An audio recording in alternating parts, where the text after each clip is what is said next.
Namaste and greetings.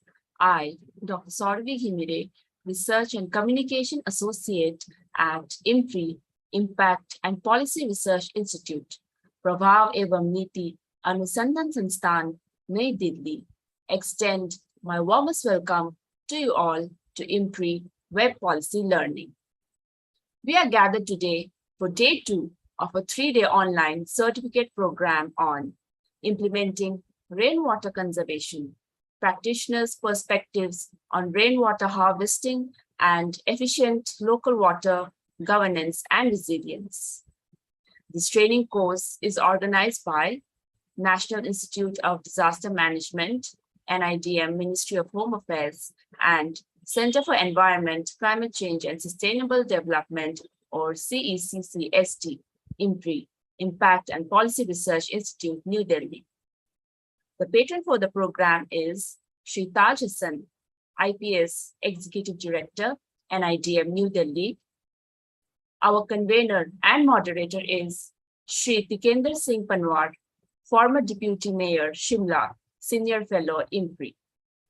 Our conveners are Professor Anil K. Gupta, Head of ECD RM, NIDM, New Delhi, Dr. Simi Mehta, CEO and Editorial Director, IMPRI, and Dr. Somyadeep Chattopadhyay, Associate Professor, Vishwabharati Shantiniketan, Visiting Senior Fellow, IMPRI, New Delhi. This course will be conducted by various expert resource persons comprising eminent academicians, journalists, senior researchers, and policy practitioners. The distinguished resource persons have great experience gained in the field along with their expertise. Our experts for today's training sessions are Dr. Fauzia Tarannum, Ms. Anjali Makhija, and Dr. Brajesh Kumar Dubey. Our organizing team consists of Dr. Sweta Bedyadas, NIDM, Dr. Sauravi Himire, Utkarsh Dwivedi, and Diya Goswami, IMPRI. This 3-day online training program intends to bring together professionals from academia, civic society, and the business and entrepreneurial sectors to begin a critical conversations about our times. The ultimate purpose of this program is to develop a group of practitioners for mainstreaming sustainable and affordable rainwater harvesting in urban India. We are very grateful to the NIDM team and particularly Professor Anil K. Gupta and his team, and Tikender Panwarji for spearheading this timely training course on the topic of rainwater harvesting and local governance. I welcome all of you for this enlightening deliberation, and thank you for being interested and putting your time, energy, and efforts in understanding emerging issues concerning the impacts of policies in disaster management and helping us to bring together the practitioners and participants through this course, which we believe will lead to a very fruitful outcome. Before we start today's session, I would like to remind the housekeeping announcements once again. Please join the meeting on time. There will be Q&A session after each presentation. Share your question on the Q&A box. The questions must not be posted as an anonymous attendee, and ensure that the questions are precise. Kindly refrain from making general comments in the questions in order to save time. Now, I would like to welcome Shri Tikender Singh Panwarji, our course moderator and convener, to share some words before we begin with our expert sessions. Sir, over to you. Thank you, Dr. Sauravi. What I intend to do is, because the topic has already been contextualized yesterday, and we've already had 3 presentations. So what I intend to do is, I want to reserve my comments for the when we finish off today's presentations, and of course also looking at the Q&As, so that I just am a little more inquisitive, just to because it's already been contextualized. I don't think that I have to just lay the context again. So let's go ahead with our experts, hear them out, and then probably when we finish off with our today's presentations, Q&As, discussions, that's when I would like to intervene and then probably take it again tomorrow. So, yeah. Sure, sir. Thank you, sir. Our first distinguished expert for this session is Dr. Fauzia Tarannum. Dr. Tarannum is the Assistant Professor, Department of Regional Water Studies, TERI, School of Advanced Studies, TERI, SAS, New Delhi. We welcome you, ma'am, to the program. Please take over the session. Thank you very much. Good morning, everyone. And many thanks, Dr. Gimere, for the introduction. And thank you, IMPRI, NIDM, Ministry of Home Affairs, and all partnering institutions for inviting me for today's session. So I'll just share my screen and quickly start.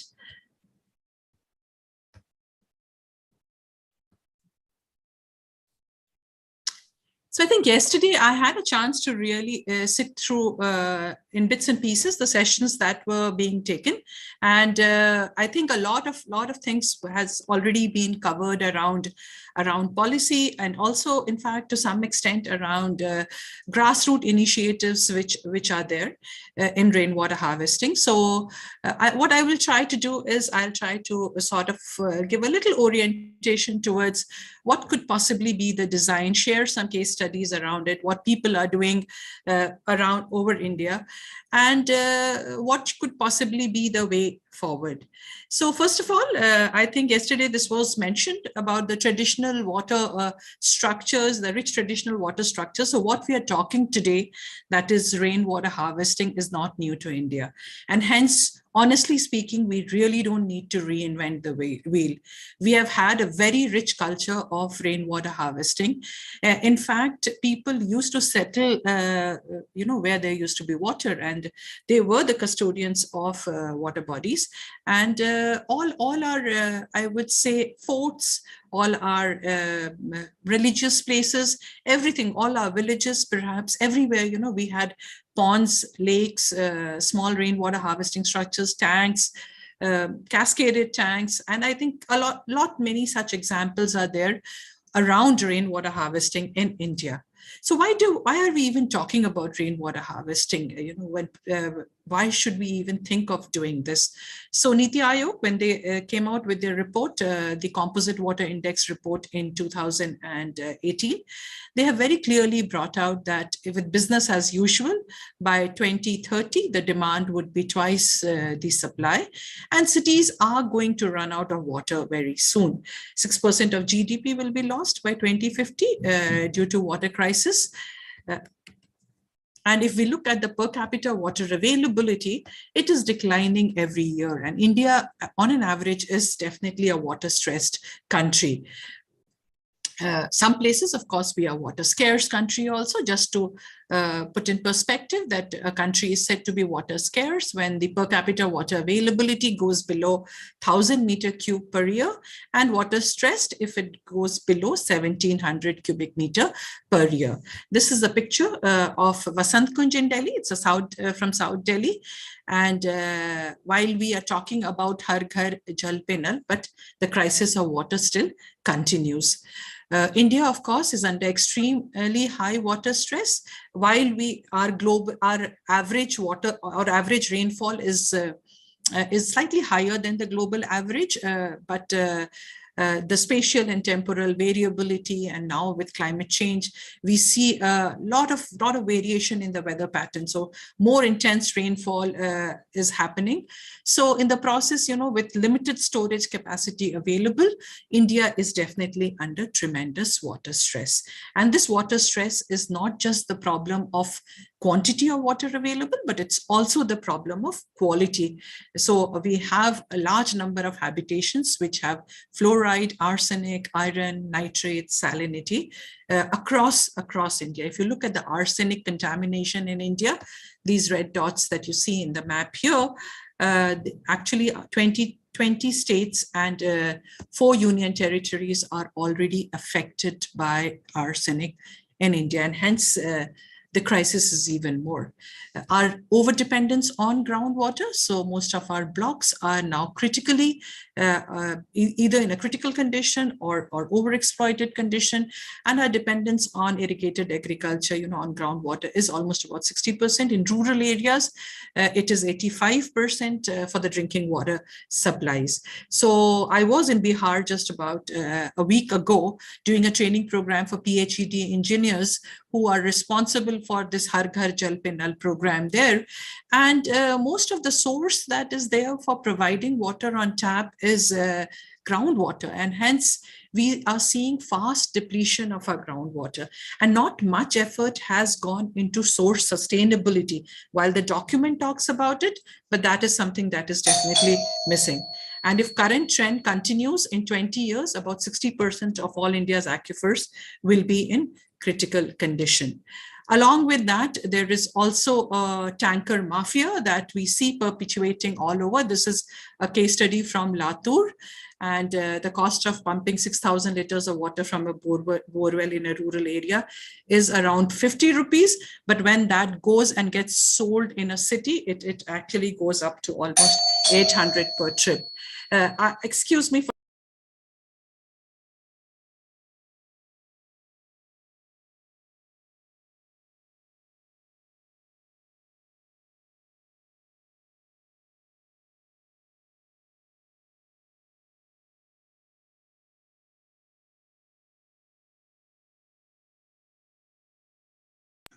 I am really sorry for this interruption. So around 600 tankers of different capacities are operating in Latur city, and that's exactly what we see in most cities across India.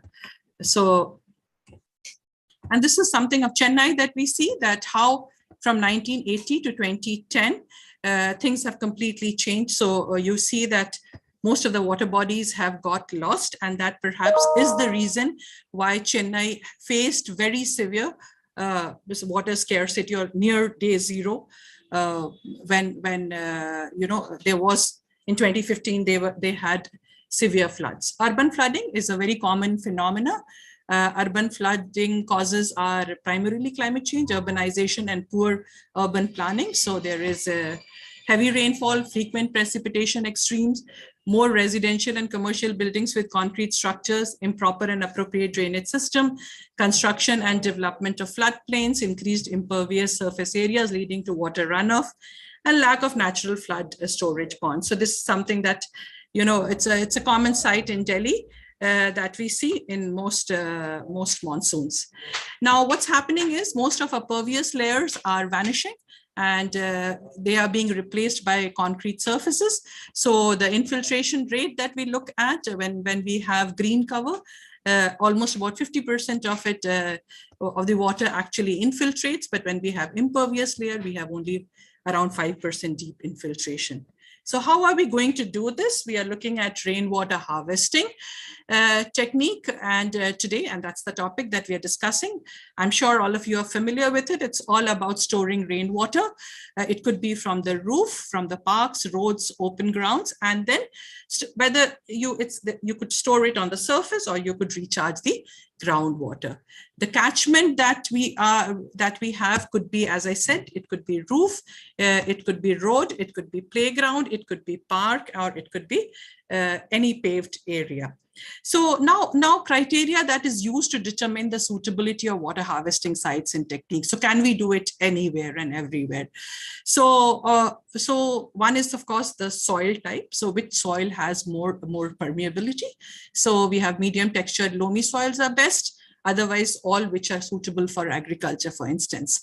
And if we are going for percolation tanks, then sandy soils. If you're looking at ponds, then clay soils, which has low infiltration. Likewise, slope again becomes very important. We go for contour trenches for recharging if the slope is steep, and we go for small basins if it is gentle. Land use, land cover. Land use should preferably be barren, scrubland, or bare soil. Drainage pattern, again, where the drainage is highest or runoff generation is high, it's better to have a rainwater structure there. Soil categorization, group A, B, C, and D.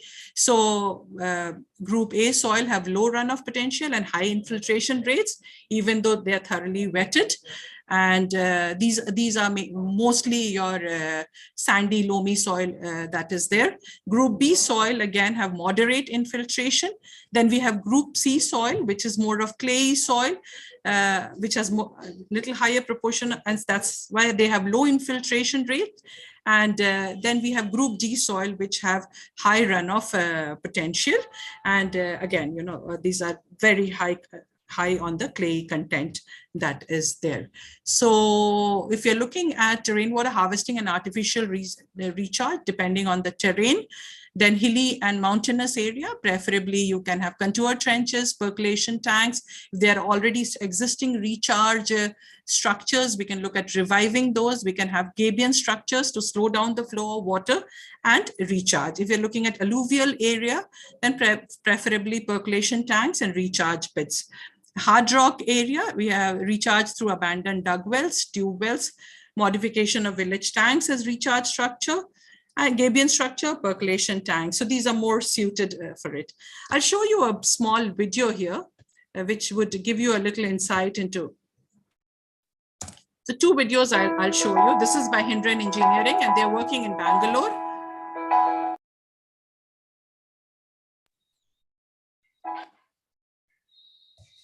Sorry. Hi. This is a rainwater harvesting setup at an individual house located in Bangalore. This is the catchment area. This is painted white to increase the runoff. Painting it white also helps to keep the roof cool. The solar panels makes an excellent catchment as well.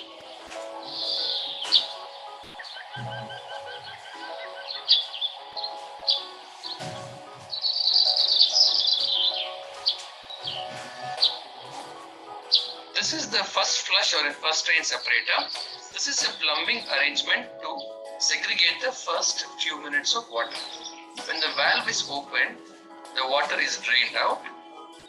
When you close the valve, the water builds up in the water column and goes into the filter. This is a modified rapid sand filter consisting of silex, activated carbon, and cinder. The water filters through the filter media and gets into the storage unit. It's very important to keep the filter clean. It is recommended that the filter is cleaned at least thrice a year.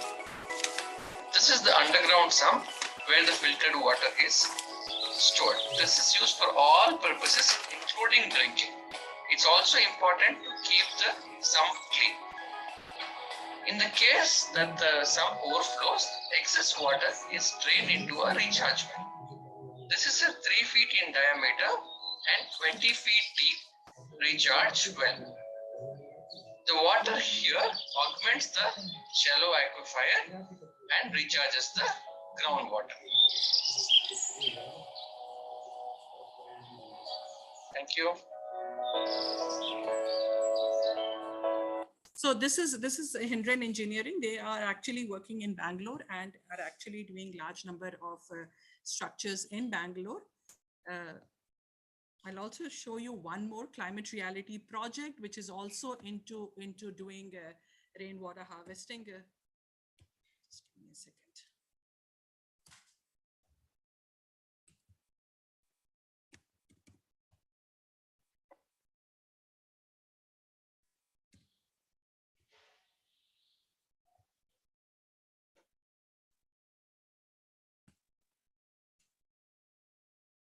Give me a second. I'm sorry about this. So this is another one. So Climate Reality India project again has taken large number of rainwater harvesting work, and this is a project that they are doing in Pune, and they are being supported by ICICI Bank. This work actually they are doing in 100 villages in Pune district. So I'll briefly show this project. In fact, I was there. Since I'm a climate reality leader, I had a chance to be there.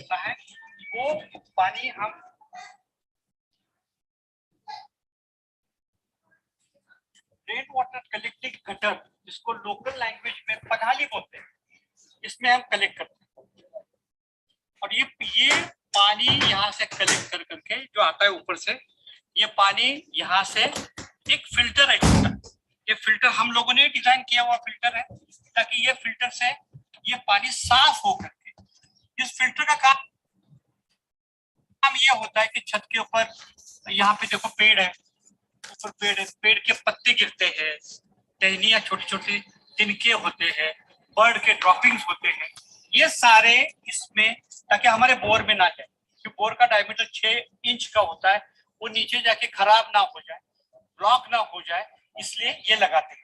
अभी यहाँ से साफ सुथरा पानी हम bore को connect कर देते हैं, तो थोड़ा थोड़ा स्लोप दे करके ये पानी, अभी आप आ जाइए,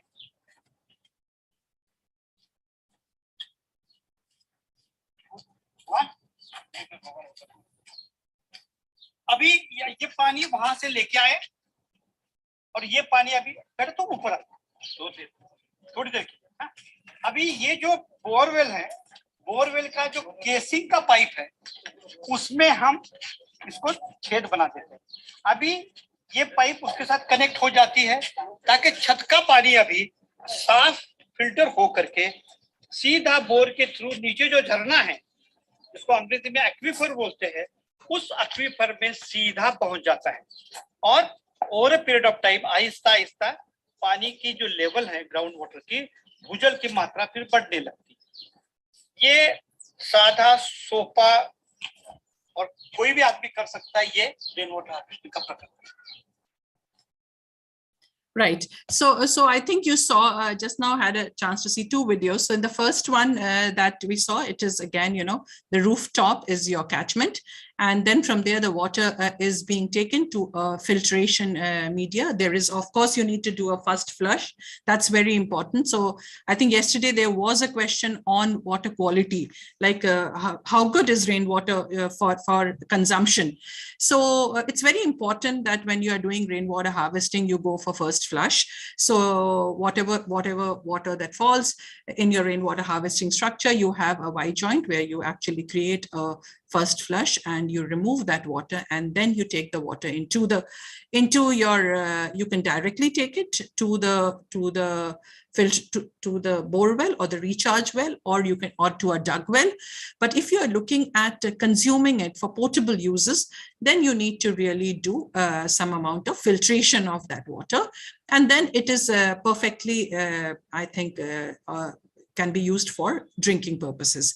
So as you saw it in the first video, in the second video here, what they're doing is, since the roof in the rural area is not concrete, so they try to put a channel there, and through that channel they take the water, and through the hand pump or the bore well that exists in the village, it is then being sent for recharging the groundwater. Now, what is the rainwater harvesting potential? Normally, you would say the harvesting potential would be the rainfall, which is there in millimeter and the area.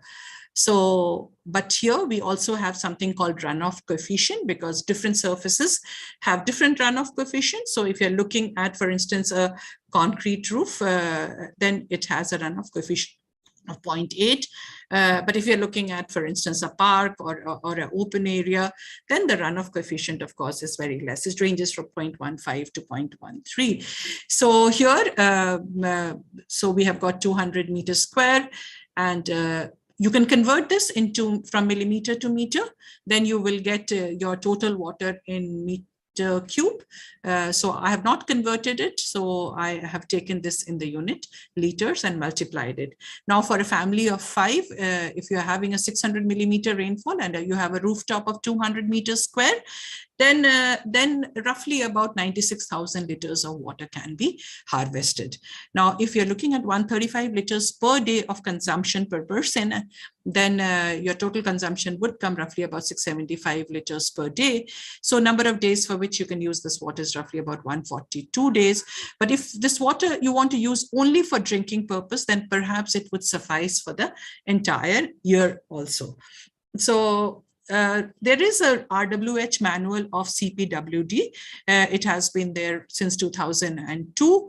It's almost around the same time that we brought in the bylaws for rainwater harvesting.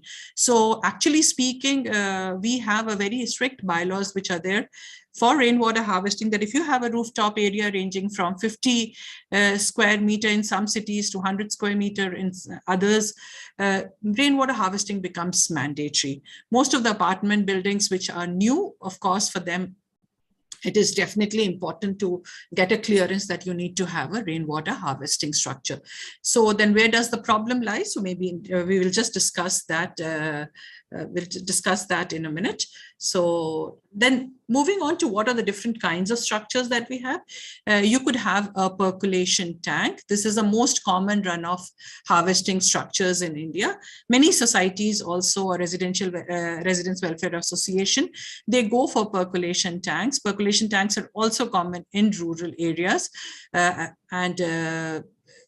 these are artificially created surface water body submerging a high permeable land area so that the surface runoff can percolate and recharge the groundwater. It doesn't have a sluice gate or something, so the water just is meant for actually percolating and recharging the groundwater. You can have a recharge trench. So recharge trench could either be used for actually recharging the water from the rooftop also, but also from open areas. So for instance, if you have a pavement or if you have water from the road, that can be directed towards the recharge trench. And the recharge trench actually has layers of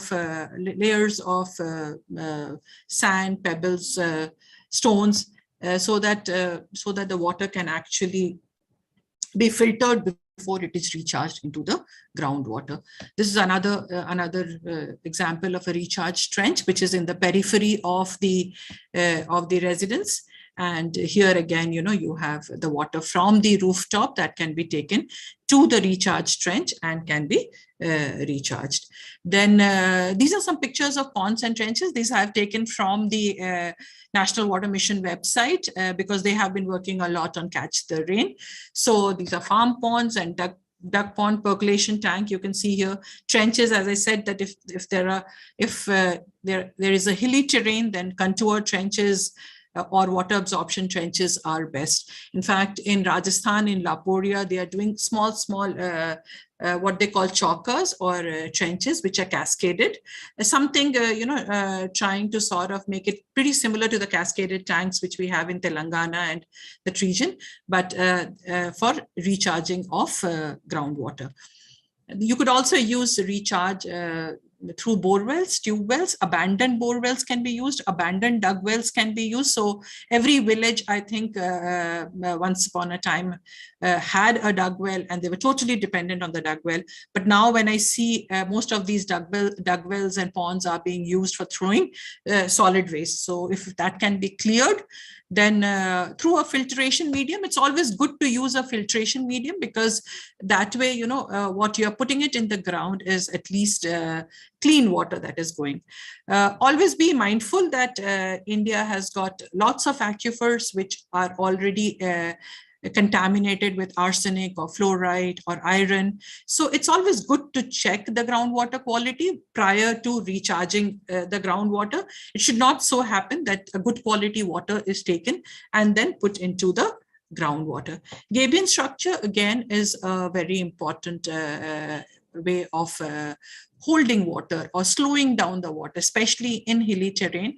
You can actually use small gabion structure. So you use a wire mesh. So you don't really make a wall kind of a thing, but a concrete wall, but you use a wire mesh, and then you use boulders, you tie them in that wire mesh, and then when the water flows along the contour, it slows down and gradually it infiltrates and percolates into the groundwater. So that's another way of doing it. These gabion structures, you can also make it from construction and demolition debris. So I'll show you a little small structure, a check dam kind of a thing that has been made in Sikandarpur forest in Gurgaon using the construction and demolition debris. But that's again, you know, rather than mining and quarrying and taking out stones and then making it, construction and demolition debris actually works well with the gabion structure. Then you could also think of going for rain gardens. So that's another good way of looking at having an aesthetic look, but at the same time being able to recharge the groundwater. So these are again 6 to 9 inches deep, and these are depression, again filled with compost and gravel that filters, and these are native plants which are planted so that they are able to they act as a habitat also for the birds, butterflies, pollinators that are there, but at the same time their roots can be used for treating the water or cleaning the water before it gets so like a filter medium, it can be used before it goes and recharges the groundwater. So here, if you look at this, you can see that this is kind of a small marshy area that is there, but that has been transformed, and this aesthetic look that comes when you have a rain garden. Bioswales is bioswales is another way you can actually look at again creating infrastructure along the roadside. So bioswales are normally shallower than your rain garden, and they actually are passageways, so they run parallel to the roads. You can say that the sides of the roads are lowered slightly, and then you can have flora and fauna there. You could and it can be used for storing. It can be used for actually collecting the water that accumulates on the road and recharging of groundwater.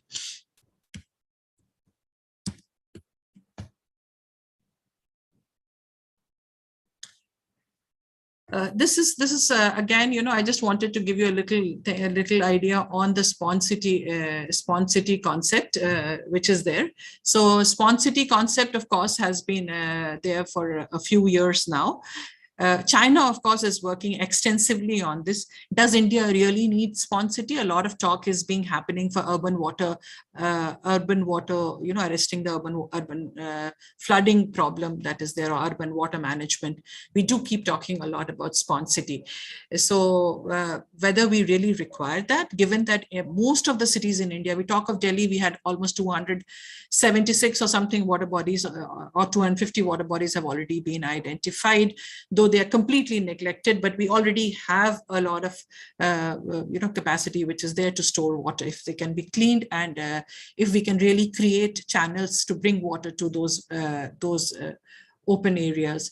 Likewise, if I look at Gurgaon also, we have more than 450 such water bodies, Johors, which have been there, Bangalore, Hyderabad, many of the cities which are recently in the news because of urban flooding, perhaps already have a very rich traditional water harvesting system history. So it's only a matter of reviving those systems that is there. However, if there's a requirement, something like this can always be created. So you basically what you do is you revive the blue and the green spaces and ensure that very little water then actually goes in runoff. And of course, the ecosystem services that we talk about. So any such space, of course, provides ecosystem services, whether it is provisioning in terms of fresh water, food, regulating, climate regulation, flood and erosion reduction, water purification, culture, recreation, tourism, spirituality, and supporting habitat, which is there of creatures, aquatic biodiversity as well. So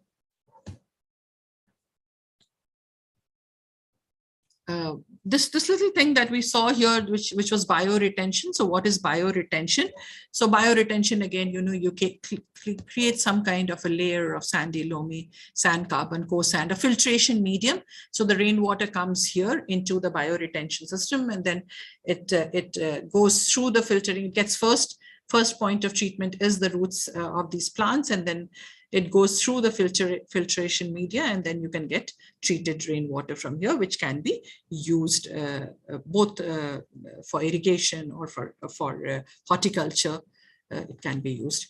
Now, Delhi, I'll just give a few case studies that I'll share. One is, of course, of Delhi that is there. So Delhi has been talking about rainwater harvesting for a while. They have been after RWAs to actually install rainwater harvesting structure. They have, in fact, they said that till about 2021, March 31st, 2021, there will be no penalty for 100 to 500 square meter plots if they don't have rainwater harvesting structure. But after that, penalty worth 50% of the total water bill on non-installation. The irony is that, most of us who live like 2 people or 3 people in a family, unfortunately, our total water requirement doesn't go to 20 kiloliters, and hence we are not even paying any bill. So unfortunately, even if you have penalty like these, how do you really implement, or are these really, any kind of incentivization for people to save water? So on installation, and they've also talked about 10% rebate on bills. So the question is, as it is, water is highly subsidized, unlike energy. So if anybody is paying a water bill of 200 rupees or 500 rupees, is 50 rupees or 20 rupees enough incentive to save water? The government has also spoken about providing assistance, financial assistance. That was another question that was there for installing of rainwater harvesting structure. But more than installation, the maintenance of rainwater harvesting structure has been a challenge. You go and survey in your respective colonies where you live, and believe you me, 90% of the rainwater harvesting, you will find they are non-functional. Most of the rainwater harvesting structures we looked at as part of Gurujal, which is under district administration of Gurgaon.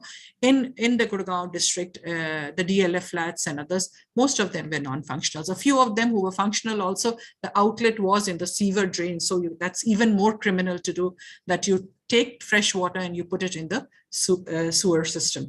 So what points were raised by the RWAs was that technically it's not feasible because it's already built up area is there. They feel that there could be risk to the foundation.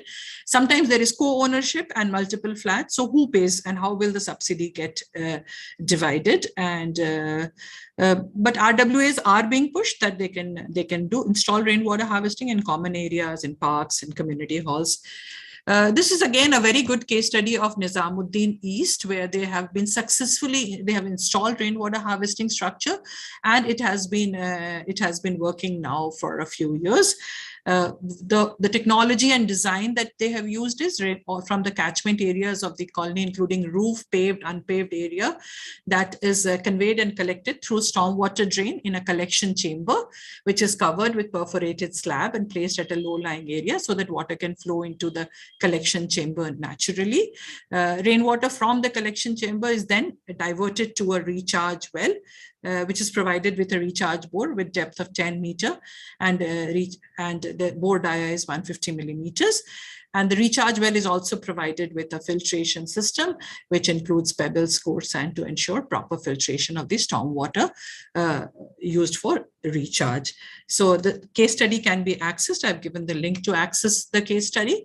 Now, blue-green infrastructure is something that is becoming quite popular. So from gray to green to blue-green, because it's not just the blue, it's not just the water bodies that are repositories for water, but the forests also absorb, or the green spaces also absorb large amount of water. So this was one case study that I want to share with you, which we did for IIM Gurgaon, but for Gurgaon Metropolitan Development Authority. So this was for urban flooding.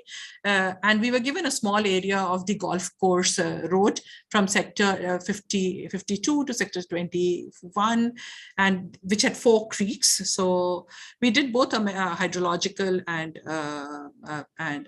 geospatial study for that region. And we also did a lot of ground truthing. We walked across the road for the region which was given, and most of the creeks that were there, so that had 4 creeks, and all the creeks were actually filled with construction and demolition debris. You can see in the picture. So all of them were in a very bad shape. completely damaged, and all these ponds and catchments were pretty much, you know, in a very bad condition, and most of the solid waste were being dumped in that area. So finally, when we, after our study, we actually gave them some recommendations for all the creeks as to where they could really look at catchment basins. So in the upstream, a lot of catchment basins could be created where the water can be stopped in the upstream itself. And then, of course, we did talk about green corridor, creating green corridors. As I said, green corridors can actually be a good repository for water. And then rain gardens and recharge wells. So for all the creeks we had provided. There's been some work which was done. So this study we did in 2021, some efforts were actually done by the Gurgaon Metropolitan Development Authority. And we could see the results in the following monsoon, when actually we had, you know, a little lesser flooding on the Golf Course Road. This is another one which IIM Gurgaon had taken a project of eco-restoration in Sikandarpur, but we did an impact assessment for them for that study, and I would like to share a few pictures of that as well. So we have large number of forests which are completely neglected, and they can again be a good place for rainwater harvesting. So this is roughly about 80 acres. I'll just show you a few pictures to get an idea that after cleaning what had happened. So if you look at 2019 picture that is there, you can see that this is like totally dumped with waste, and you can see animals moving here. But this is the picture from 2021, where you can see more vegetation in the vicinity of the rejuvenated pond. Here, it's completely, you can see there is eutrophication, the water hyacinth and plants which have been growing, and after cleaning, it looks like this. It's actually a work in progress. It's still, if you happen to go to Sikandarpur, Gurgaon, do visit the Sikandarpur forest, because it looks, this is a very beautiful view, especially in monsoon. You will really enjoy seeing the water being directed towards the pond. So again, this is another thing that you can see the difference in how the pond was earlier there and how it is now. The greenery, you can also look at the vegetative cover that has grown. Here again, you can see the flowing channels which are there. Organic composting, they've made, I was talking to you about small check dams, you know, structures that they have created within that. So since there is a slope that is there to slow down the water for recharging, they've used the construction and demolition debris that they found within that forest to actually create these little check dams and gully plugs to ensure that more water gets recharged. Channels from road. So from the road, they have created these channels so the water can be redirected. Instead of accumulating on the road, it can be redirected into the forest. Drip irrigation is another thing that they have. And within the forest also, they have created natural channels to ensure that the water gets directed into the wetland areas. Pune Metro is also looking at, see, a lot of innovation is happening around rainwater harvesting, because the will to do has perhaps increased, and I think people are worried about the problem. So they are also looking at how water from the metro track can be redirected and actually can be sent to aquifers. Jal Shakti Abhiyan, again, you know, this term, catch the rain where it falls, when it falls. I'm sure all of you, again, who has joined us would be aware of it, that Government of India has been trying hard through the Jal Shakti Abhiyan since 2019 to ensure that we revive our traditional water structures. We install rainwater harvesting structures. We reuse structures which have been abandoned, watershed development program, and afforestation, everything that results into water saving. Management challenges. I just wanted to show you some of these pictures. Again, in Sohna, we had done a project. So these are of schools. This is of a civil hospital in Sohna. And if you can see the kind of debris that, or the kind of waste that has been dumped near to the rainwater harvesting structure. So how much ever you invest in these structures, whether it's pond rejuvenation or whether it is installing rainwater harvesting structure or percolation tanks or board wells, management becomes very, very important. So you have to, if you don't service your car will become non-operational. So it's equipments in your house, just as you are worried and you do manage and maintain them, you should be worried about this as well. So you should organize awareness programs. You should see the policy of possibility of establishing neighborhood level systems so that few households can come together and have a common rainwater harvesting structure. Public places, open spaces, parks, roadsides, underpasses, flyovers, where we can do that. Data on rainwater harvesting systems and its functionality is really poor. So if we can work on really having the right, measuring the problem, because only then can we manage it better. And lastly, valuing water. So freebies that we are so used to, while water is being traded on the Wall Street alongside gold and oil, but we are still treating water. We must treat water as a social good, but we need to also give an appropriate value to the water. Otherwise, our situation soon is going to be like the thirsty crow. Thank you very much, and over to you. Thank you, Dr. Tarano, for this very lively and interesting presentation of yours. Tikendra sir, if you would like to add some points to ma'am's presentation. Thank you, Dr. Fauziya. It was really interesting to watch your presentation and to hear, kind of interventions that are happening. My, concern is that, you've also brought in the government paradigm that government is doing. Unfortunately, the crisis is further deepening. It's not getting addressed. And to me, I think what is also very important is the integration and the interdisciplinary nature of our developmental processes, particularly the city development process.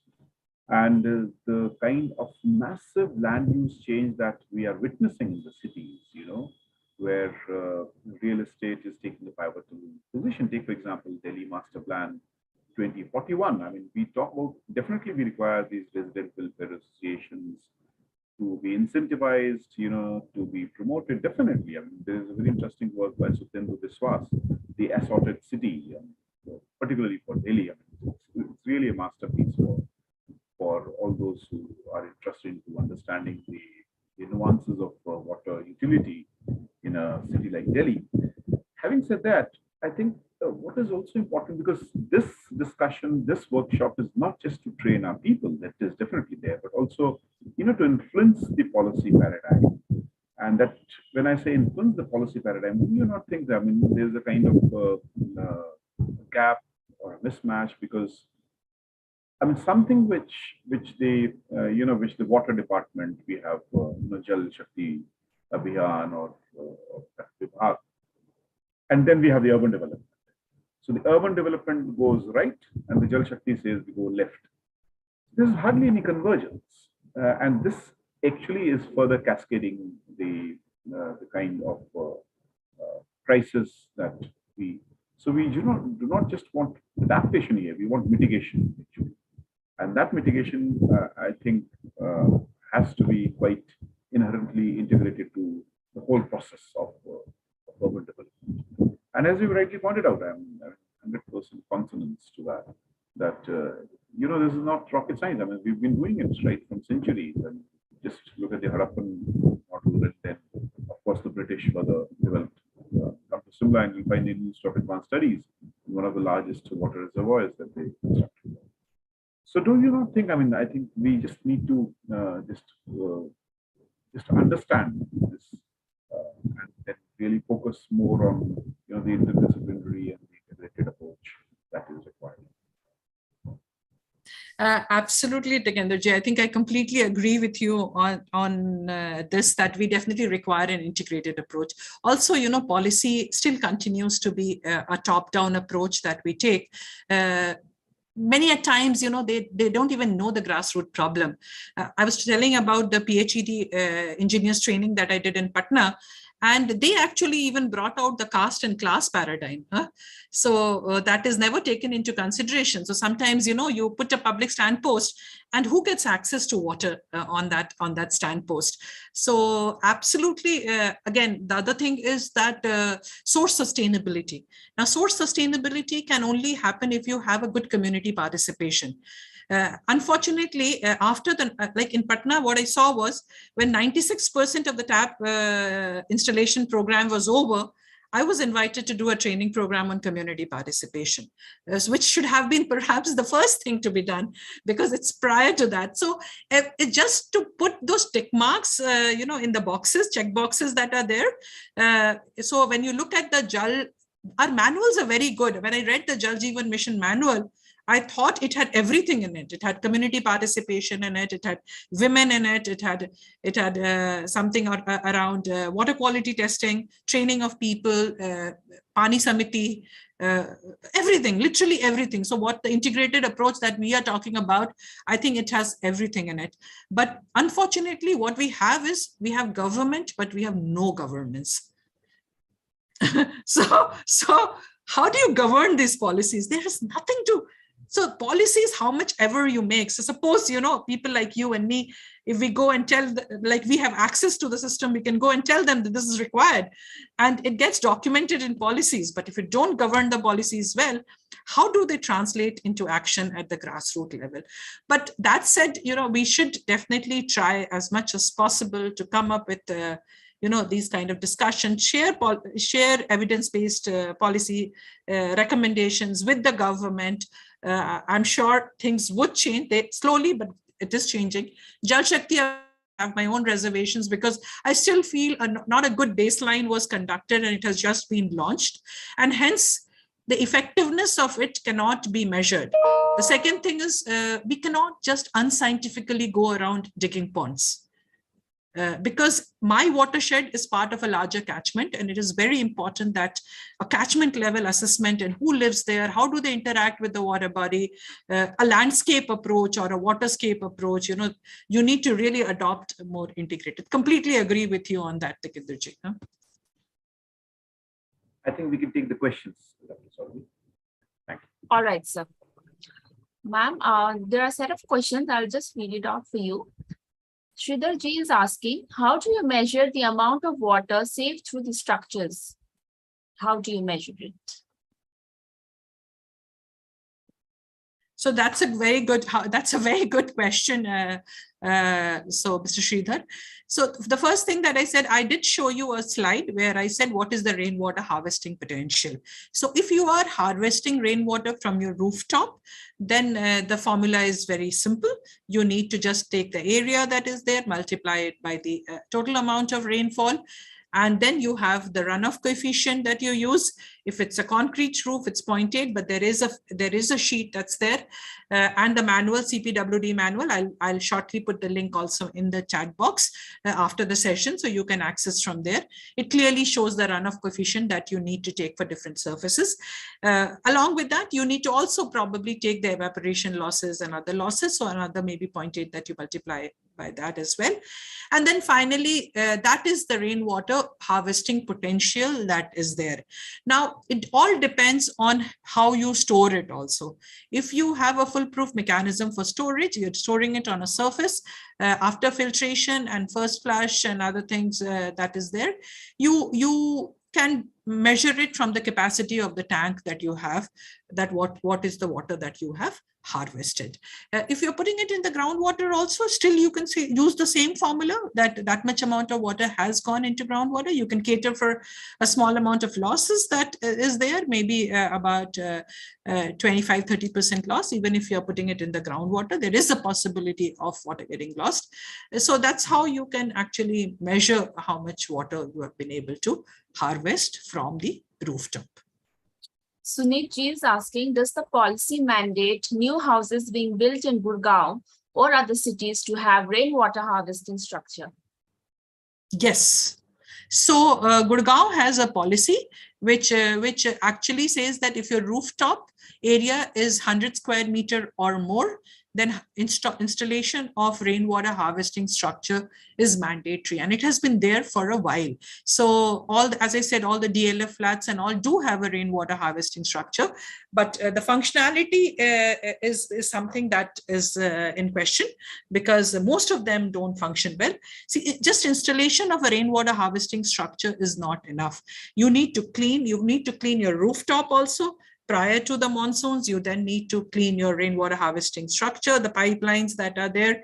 In case there is any blockage, if you have a filtration system, then you need to clean the filtration system. So you need to really do a proper maintenance of it to ensure that your structure works well. Finally, where do you take that water to? So a lot of water is being taken from these structures. I have seen they just connect it with the sewer line. So it just goes into that, or it just goes into the stormwater drain. It doesn't go into the groundwater, right? There is no tank where it goes and gets stored. So that's a complete waste of the entire effort. Again, a lot of issues around rainwater harvesting is behavioral, I would say. But to answer to your question, yes, there is a building bylaw in Gurgaon which talks about compulsorily having rainwater harvesting structure. Anuprita ji is asking, can rainwater harvesting also prevent waterlogging? And can we convert parking lanes of roads into rainwater harvesting lanes? Absolutely, you can definitely do that. It can prevent waterlogging. In fact, I missed putting the pictures of the Golf Course Road. What we did was, it was a very, very simple thing that we did was diverting water from the road. So from Faridabad to Gurgaon, when the water was coming, we just made little channels to divert that water into the catchment ponds that were there. So there were pondage that we created, but there were already existing ponds which were there, which we cleaned and diverted. So almost for the same amount of rain in 2021, we didn't see much flooding in the Golf Course Road. The other thing is our pavements which are there, or the parking lots which are there, they can actually have interlocking blocks with perforations. So that can definitely also help in rainwater harvesting. The road sides which are there, I showed you bioswales. So the sides of the edges of the road, or the sides of the roads where you see a lot of water getting accumulated, you could actually create those little bioswales, and the water can then be diverted there. The sad part is also that in Gurgaon, when I went and I looked at the underpasses, I saw the drains were exactly on the opposite side of the slope that was there on the road. So who is accountable for these things? These are just common sense, that if sloping in a particular direction, then you need to have drains at the same point. But there's another issue that comes is on the accountability part. Over to you. Prakashi is asking, we had traditional village irrigation ponds for a couple of fields, and we are trying to revive them. If the Gram Panchayats take up rainwater harvesting, then this will help. Any ideas for reviving traditional small ponds? Prakash, good question. As part of the Jal Shakti Abhiyan, actually a lot of Manrega work is also Manrega labor is also being diverted towards cleaning of ponds. But I am not sure whether private ponds. So if it's a private pond that is there, then perhaps you will have to speak to your sarpanch. But if it is a government pond that is there, if it's a pond on the panchayat land, then most certainly through the Manrega scheme, the ponds can also be cleaned. Not to really miss out that we really need a lot of voluntary labor from the local community also to develop that sense of belongingness to the pond. Manishi is asking, does it rain enough for enough supply at home? Manishi, I'm not sure from which city you are, but I presume that if you are able to, I just showed you a little calculation where I said that if you have a rooftop area of 200 square meter, you can actually have it for a family of 5. you can have, and if there is a 600 millimeter of rainfall that is there in your city, then perhaps you can have enough water for about 4 to 5 months if you're using it for all purposes. But if you're using it only for drinking, then you can have actually water for the entire year. Dr. Sangeeta ji is asking, is there any training program for builders on rainwater harvesting? And that will be very helpful for them. Okay, I just missed this point mentioning. So as part of the Jal Shakti Abhiyan, the government of India has created rain centers. So National Water Mission is anchoring this program, and they have created rain centers across all districts in India. So these districts, they are supposed to do it. I am not sure how equipped they are at this point in time, but they are supposed to actually provide guidance in installation of rainwater harvesting structures. Training programs do keep happening. That's not a problem. As I said, the manual, if you can read the manual, the CPWD manual, the link of which I'll share in the chat box, I think that's good enough. It is very comprehensive manual. It's been there for 2 decades, and that can be used directly for this. Other than that, if you are in Gurgaon, you can go to the Gurujal website, and you can see they have got a whole lot of vendors who are into rainwater harvesting. So you could even access them and take their help in case you're looking at rainwater harvesting installation in your locality. Gurujal also provides consultancy, and they don't charge you. Gurujal is under district administration of Gurgaon, and they don't charge you for providing consultancy in terms of what is the kind of structure that's required for your building. Ma'am, we still have some more questions, but we are running out of time. I know. Ma'am, so maybe you can take one more question and you can end the session. Yes, please. So Meji is asking, rainwater harvesting is still not in practice for local rural community. Community radio can play an important role. What can be done other than this? Yeah, I agree. Community radio, of course, awareness, as I said, creating awareness amongst people is very, very, very important. But other than that, I think you can. Yesterday, in fact, Indraji did speak about Tarun Bharat Sangh, and that's a very good example of involving rural community for rainwater harvesting. So basically, you need to create a sense of ownership, a sense of belongingness, and that comes only when villagers know that, or anybody for that matter, knows that there is some benefit that person is going to derive out of it. So today you are attending this program, possibly because you think that you can add it to your CV and you can say, or you can go ahead and start doing rainwater harvesting in your area. So there is some kind of benefit that you may derive out of the time that you're giving to this program. Likewise, it's very important to make them understand. So in India now, there are a large number of initiatives of rainwater harvesting, which is there, where villagers have seen that their productivity has gone up. They have diversified into other crops. The overall well-being has changed. So if these are the things that can be done. Very close engagement with Village Water and Sanitation Committee, Water User Association, all these terms that I'm talking about, they're all actually applicable to all rural areas. They are only right now in books. Biodiversity Committee, they're only now in books. How we can really engage with these committees and revive these committees to take up such programs could also help. Leveraging on government schemes. As I said, Jal Jeevan Mission, for instance, has a source sustainability component. How we can leverage on the government schemes also and align our work with the government schemes, that also sometimes helps. Thank you. Thank you so much, ma'am, for being with us and answering all the questions from our participants. And we look forward to have you as a guest in our future as well. Thank you so much, ma'am. Thank you. It's a pleasure. Now moving on to our next session, the second session of our second day training program, I would like to invite Ms. Anjali Makhija. Ms. Makhija is CEO at the SM Shegal Foundation, Gurugram. We welcome you, ma'am, to this training program. The floor is yours. Thank you very much. And can you hear me? Yes, ma'am. Yeah, okay. We can hear you but can't see you. Yeah, I know there is, I just changed my computer yesterday, so there is some problem. I was trying to reconnect. So sorry about it. I think there's some problem with my camera. Yeah, Not an issue, ma'am. yeah. All right, so I will just share my screen. Okay, so all right. Is it visible? Yes, ma'am, it's visible. Yeah, all right. So thank you, IMPRI, and thank you, Ministry of Home Affairs, for giving this opportunity. It was a very interesting session by Dr. Fauzia, and we saw various technologies both in urban and rural areas.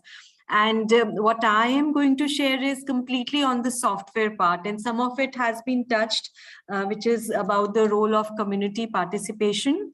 And especially, I would like to mention the role of women in the whole process of harvesting water.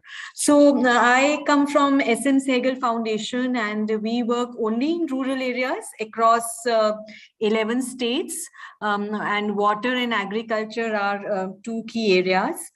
So just to give you a brief about our mission. So the whole work of Sehgal Foundation is in partnership with communities. And our mission is to strengthen community-led development. So all our work starts with the communities, and in terms of needs assessment, in terms of planning for the project, in terms of completion, sharing the evaluation reports, and changing the mindset. So, I personally, I have worked a lot with women, especially in many Haryana and Rajasthan. And now we have expanded to states like South. We are in Karnataka, Andhra, and Telangana. And again in UP and Bihar. So all the terrains are very different and the needs are very different, but one common theme which cuts across is the need of women participation in any kind of activity, especially in the area of water. So we are in 1,600 villages covering 52 districts in 11 states. So Dr. Fauzia has already spoken a lot about the, urban scenario. So civil society organizations like ours work with the communities, especially to increase the groundwater level. So a lot of work on water augmentation and conservation, which is, not so, the community I feel is not sensitized. As we have said that water is freely available. And even if we harvest whatever water is harvested, they change the crop pattern. Then again, they start, cultivating water intensive crops. So a lot of work has to start with the community and realizing the need of water conservation and water augmentation. And whatever pictures which Dr. Fauzia had portrayed, I think it is very important to share the big picture of India and of world in general about the water being a scarce commodity. And that is what we do. We work a lot on safe drinking water. Of course, harvesting is there, but in areas, where you were talking about floods and we were talking about what other contamination. So a lot of work on drinking water safety is equally important. And of course, water efficient agricultural practices, which of course is drip and irrigation, micro irrigation is there, but also things like farm bunds and these technologies which are very useful and very much required in the villages. So in all these endeavors, women are missing from community leadership and decision making forums. So whenever I have been working in this sector for over 20 years. And I just wanted to share, initially when we used to go and have community meetings, mostly it was the men folk, they used to come for these meetings. A lot of planning used to be done by, the men.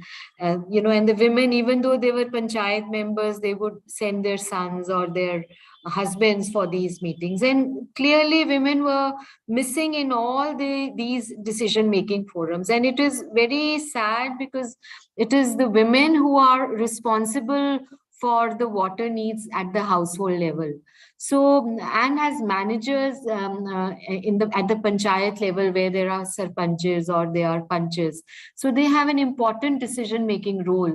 But the sense of self-worth and the decision-making ability, due to the low self-confidence, was very low. So we talk about structures, we talk about infrastructures, we talk about civil engineers, we talk about geologists, we talk about landscape planners. But in all this arena, the role of women was kind of lost. So that was the starting point from where we started in when we started building these structures. And our key role was to involve women. So, of course, women, as I said, are dealing with all the water issues. And when we do the vulnerability assessment, again, women are the most vulnerable because they are responsible for fetching water. They are responsible for sanitation, for their health of the children. So women are the most vulnerable, yet they are not involved in the decision making. Of course, there are issues of groundwater depletion. It is depleting at a alarming rate. Issues of salinity are there, and again, we are working on addressing these issues, and now salinity is also encroaching the fresh groundwater. And these things, the communities, of course, they understand, but I think the dialogue is very important. It is something at the back of their mind, which is not, discussed at the forefront, and especially women who do not have adequate participation even in agricultural activities. So they are left behind in this whole process of decision making. Another aspect is, of course, wastewater disposal, and especially at the household level and even at the village level. I think someone was asking about ways to harvest the wastewater or excess water. So a lot of potential in soak wells and soak pits, which is very important at the village level. And this process, again, the involvement of women is very important. We talked about community sensitization, and I think without community sensitization, we can just build dams, we can build infrastructure, we can put it in place, it will work for a few years. And unless the community is a party to it, it has the ownership to this whole process, and it will not be able to maintain the whole structures. And after a few years, we will come back to square one. So, I mean, after all, we are creating these facilities for the people, for the communities. So it is so imperative to involve them. They are intelligent people who are, who have the right to be involved in the whole decision-making process of the resource, this very important resource, which we think we are providing to them, but it's their right to be involved in this whole process. So I think community sensitization as equal partners, they have a lot of power within, and I think this whole process needs to be involved in consultation with women. Women participation in drudgery, I can't talk more about it. I mean, you see these long queues of women in the rural areas where young girls, they are missing schools to fetch water. I know the government now has Har Ghar Jal program, and they are also talking about, along with providing tap water, harvesting is the key, because unless the water is available, it cannot be provided. So all these programs are linked to harvesting of water, and I hope once the taps are there in all the in all the homes, still still the involvement in rainwater harvesting is very much crucial. Of course, there is absenteeism of adolescent girls in schools. We work in many schools, government schools, and due to lack of toilets, especially water in the toilets, the girls, they just go back to their homes during breaks or to use the toilet, and they don't come back. So that is another very important point to be looked at. And we do a lot of work on harvesting of water in schools. And Dr. Fawzia was mentioning so many times this water is not harvested. So I'm not talking about technologies, but whatever water is harvested, roof water harvested, what roof water in schools is harvested, that is then connected to the ground level. It is used for recharge as well as made available for toilets. And then we have a biosand filter. Again, those technologies Dr. Fawzia has mentioned about techniques to filter rainwater, rainwater, and that can be made available to these girls in school. So drinking water as well as water for toilets. Another point which has briefly been touched about is the intersection of gender with caste, class, and age. And this is again very important. I think in villages where there is this caste bias, and I remember when I used to go to Rajasthan earlier, I used to go to any house and they would ask me first, what is your caste? Aapki jaat kya hai? And and these kind of questions you cannot. You have to address them effectively. Of course, the whole process of working on the issues of caste and class is a separate paradigm, but it is very much connected to water. Again, women and communities of various castes not allowed to have water. So all these dynamics are very interconnected. So we have to work on the gender stereotypes, and there is a need to work on sensitization on these very important issues, which is not so easy. So this whole process of working on an integrated way, I think, is very, very important. As I shared, of course, we did roof water harvesting in many areas, and again we saw the cropping pattern changed. So, and of course, with the new agricultural technologies, drip is there or micro irrigation is there, even which is not related to water, farm mechanization, which is rampant in India. And India is going through this process of rapid mechanization in the area of agriculture. The role of women has become very limited, both in area of water and agriculture.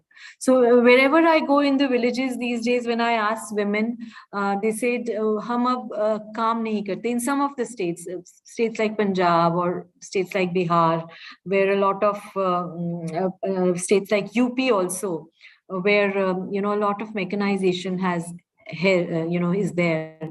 So they say, "Ab hum nahi jate hain, ab sare kaam machine kar rahe hain." So that was one of the platform where the women used to go out, they used to interact. Agriculture and water are very closely connected. So I think these are again issues where we need to have strategies to work proactively with women and bring them back to the mainstream and decision-making forums in water and agriculture. Another point is lack of meaningful participation in Panchayati Raj.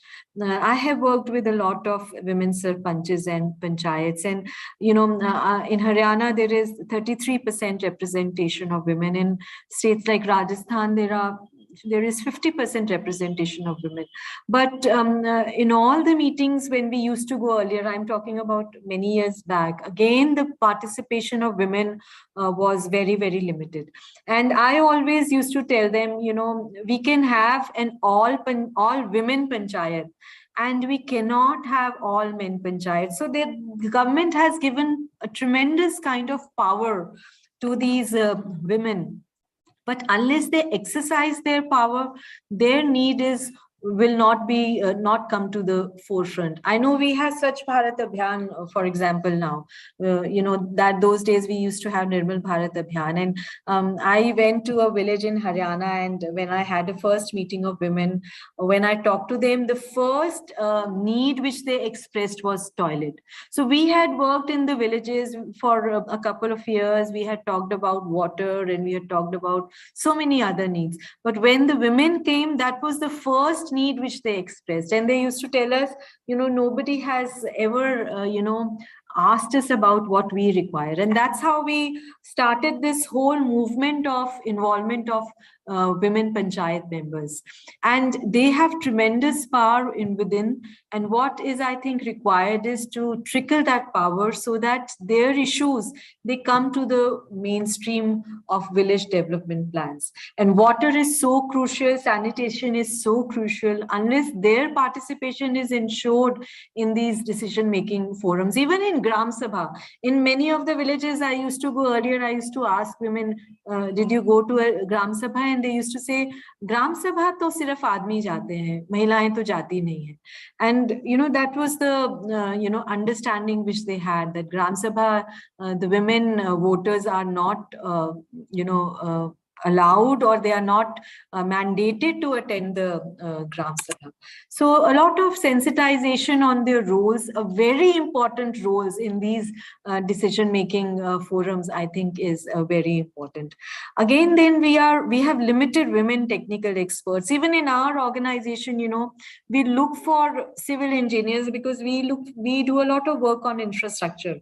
So we look for civil engineers, geologists, and it is very difficult. It is hard to find these women technical experts in this area. So there is a need to, enroll more women technical people. In agriculture also, in agriculture, I think it is shifting. Many women are, there, but still in the research area, in the ground field level, there are comparatively less women agricultural scientists. So I think it is very important to, enroll these women at the academic institutions proactively so that they can contribute to this very important agenda.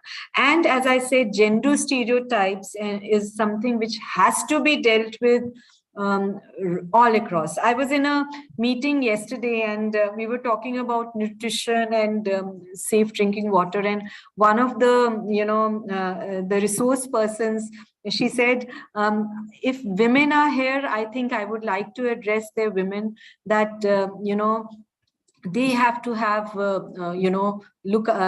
they have to understand the importance of safe drinking water. So I just told them, I told her, see, as a social scientist, why do we say that if there are women, why not men also? Why don't men also take the responsibility of fetching water? They are the decision-making, they are the decision-making gatekeepers. They are seen as gatekeepers who decide about the water structures. But when it comes to responsibility of actual implementation of water, about, where is the responsibility missing? So I think it is very, very important. I don't say these gender stereotypes will break overnight, but it is very important to have that kind of a balance and talk about these issues, at least start now. And of course, the change will come over a period of time. And of course, the role models. Now we have a lot of role models in the villages. We have worked in the villages with women collectives in the past few years. Now this condition is absolutely very different, especially in areas where civil society organization like ours who work. But few years back, there were very few role models to quote.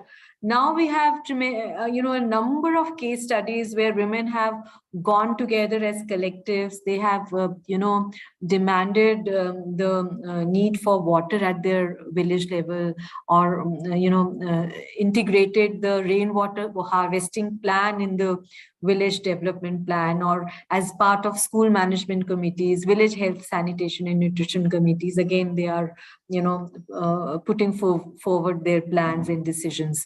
But, many years back, it was not so. And I think it is important to identify these role models, and again, share their stories with other women so that they can get inspired and they can, participate effectively. So I think a women-centric approach to sustainable rainwater conservation is extremely important. Dr. Fauzia talked about maintenance, and I really feel that women women as water managers are absolutely effective in both maintaining the water structures and mobilizing the whole communities in participation. So I think there is a need to do a lot of work in schools on about harvesting of water. I think that is one of the key potential areas, and we have worked in over 115 schools, and we work. Of course, it depends upon the condition of the building. But that is a potential area. And again, in here, the school management committee is very important. So in the school management committee in schools, 50% again are parents, are women members, and 75% of school management committee members are parents of the children. So women again have a key role to play in these schools in providing water in the schools. Again, roof water harvesting and rainwater harvesting, infrastructure and sensitization. We have a contribution in kind, and it was so ironical when we had initial meetings with the villages.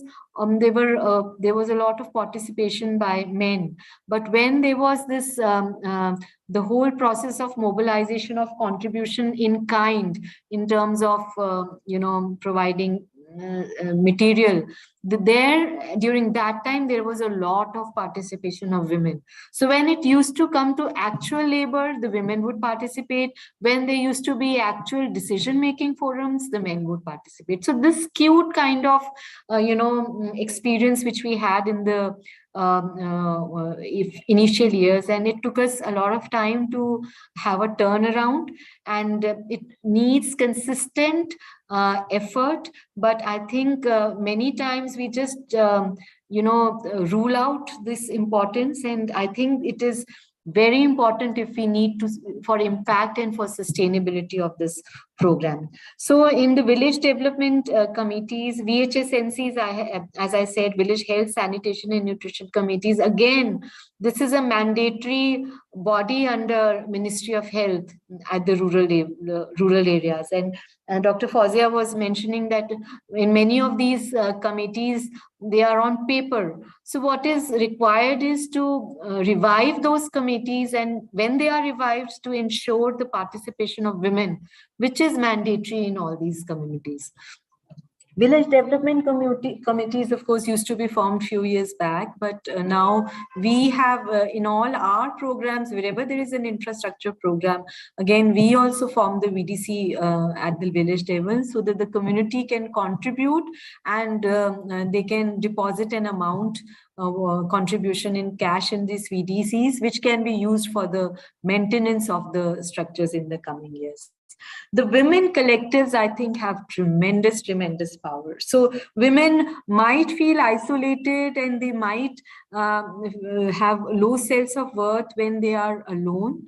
But in my experience, when they come together as a collective, they get a tremendous sense of confidence and power from each other. So in our villages, they have come together, and they have taken up projects on sanitation, water harvesting, desilting of ponds, reviving traditional bodies, soak pits, soak wells, a whole lot of different structures, and they are continuing to maintain these structures. The role of policy was talked about. I know Tikenderji had talked about it, but I would also like to mention about policy actors at a at a village level or at a district level. I mean, of course, we talk about policy level at the national level, or its implementation at the state level. But the policy actors, women has policy actors at the village level, at the district level, even at different levels of PRIs, not only Gram Panchayat, but in all the 3 tiers of Panchayati Raj. So I think they have a very important role to play, and the government has a very good program, a very good structure in place. But civil society organizations and people like us who can volunteer, people who are especially in this course, who can volunteer and, make it a mass movement, I think that is the need. And women as para-technical volunteers. Many of you have, must have heard about technical volunteers where women are getting together and they are, repairing hand pumps in villages, or the technical aspects of roof water harvesting. We did an assessment in a few villages a few years back, a new area where we hadn't worked before. So during the assessment, I was asking the women, आप क्यों नहीं आते हैं, आप क्यों नहीं participate करते हैं? So one of the women, I remember, she told me, जो महिलाओं का दिमाग है वो छोटा होता है और उनका दिमाग घुटनों में होता है. I mean, I was surprised when I heard that, and they actually believed it. They had been conditioned over the years that they do not have the intelligence or the skills or the knowledge to take actively participate in decision making, and they are devoid of that kind of intelligence. So it is so important, to break this chain of resignation which is there among women. And we need support of both, and I'm not saying that men and women, I think both of them have to be brought in at a common platform. Of course, if you go to some villages, there are separate meetings of women and separate meetings of men, and with women also, they feel maybe probably safe in the initial years when they discuss these issues, but gradually once they get enough confidence, they come to the main gram sabhas or the main discussion forums. Initially we did a lot of work in organizing Mahila Gram Sabhas on issues of water. And once these issues were discussed at the Mahila Gram Sabhas, then gradually they had the confidence and they participated in the main Gram Sabha. So, those kind of safe forums, I think, are very important to build the confidence of women, and then mainstream them in the main decision-making forums. So I think there is a need to scale this whole topic of women and water and make it into a movement where women are the key stakeholders in all the decision making. Wherever you go in the villages, whatever pictures I'm sharing with you, you see these women, near water, near the water bodies, collecting water or washing clothes or bathing the cattle. Everywhere it's women and water. And in all the meetings, I think it's time now that we have these stakeholder consultations with women. And it's not a side activity. It has to start with women, and it has to, of course, the men need to be involved, and they are equal participation. But the participation in terms of gender equity, I think, we need to address. And then also recognizing that the power lies within. I think there is a lot of power which lies within, but we need to have that dialogue. As I said, I'm not so, I don't use the word empower so much, because empower is something which from the top, and you empower a person you know, but in terms of, changing the language these days, we talk about the power which is already there, and what is needed is to tap that power among women, and emerging and emulating role models. We have a lot of role models now in the village. And we published their case studies. I'm very happy Ministry of Jal Shakti had last year brought out a document, and they had organized an event on women water champions.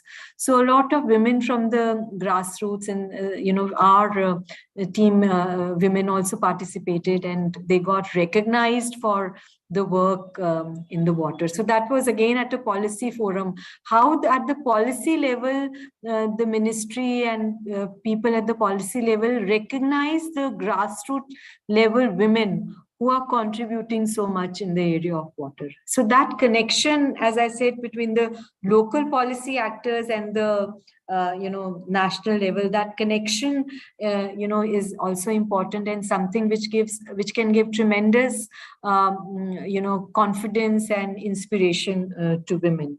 And women in leadership roles at all levels of stakeholders. I again feel not only at technical level, at every level in our development sector, and all the areas are connected. They are interconnected. So women at the board level, women at the senior level, at the middle level, at the grassroots level, at the panchayat level, at the academic level, at the policy level. I used to go to the government department, initially, and most of in the government departments I'm not mentioning the state, but in some of the districts where I used to go, they used to be all men. And whenever I used to go, there was this tremendous sense of discomfort. Arey, mahila kahan se aa gayi humse baat karne? They were so used to talking. And whenever we used to talk about Mahila Panches, they were so comfortable in talking with only their husbands. They are panchayats.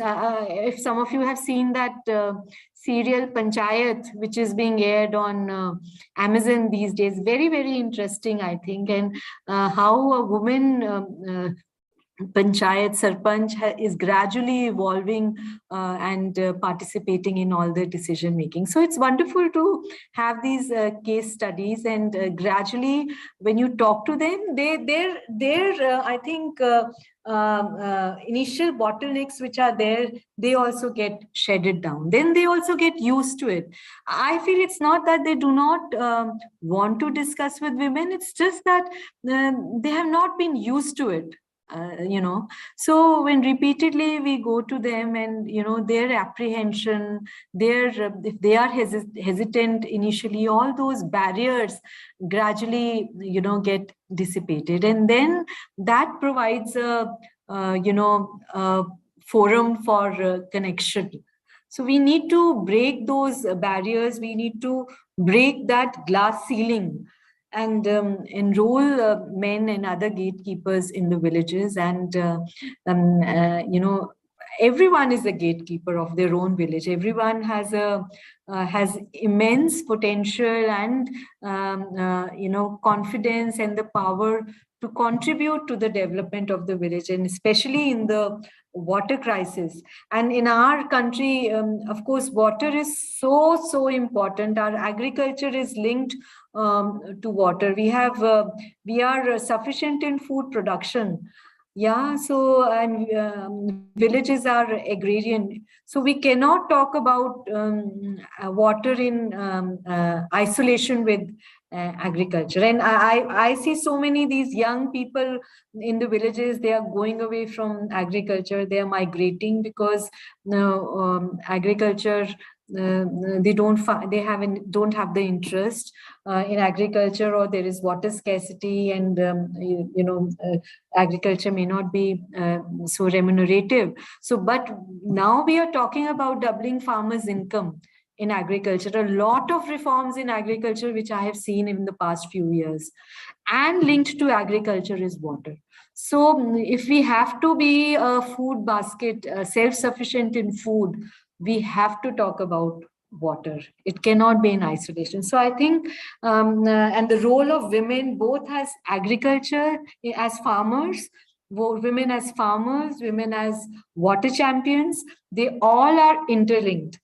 And I think the time has come to enroll women in various platforms. I'm so happy that IMPRI has provided this platform, and we are talking about governance issues.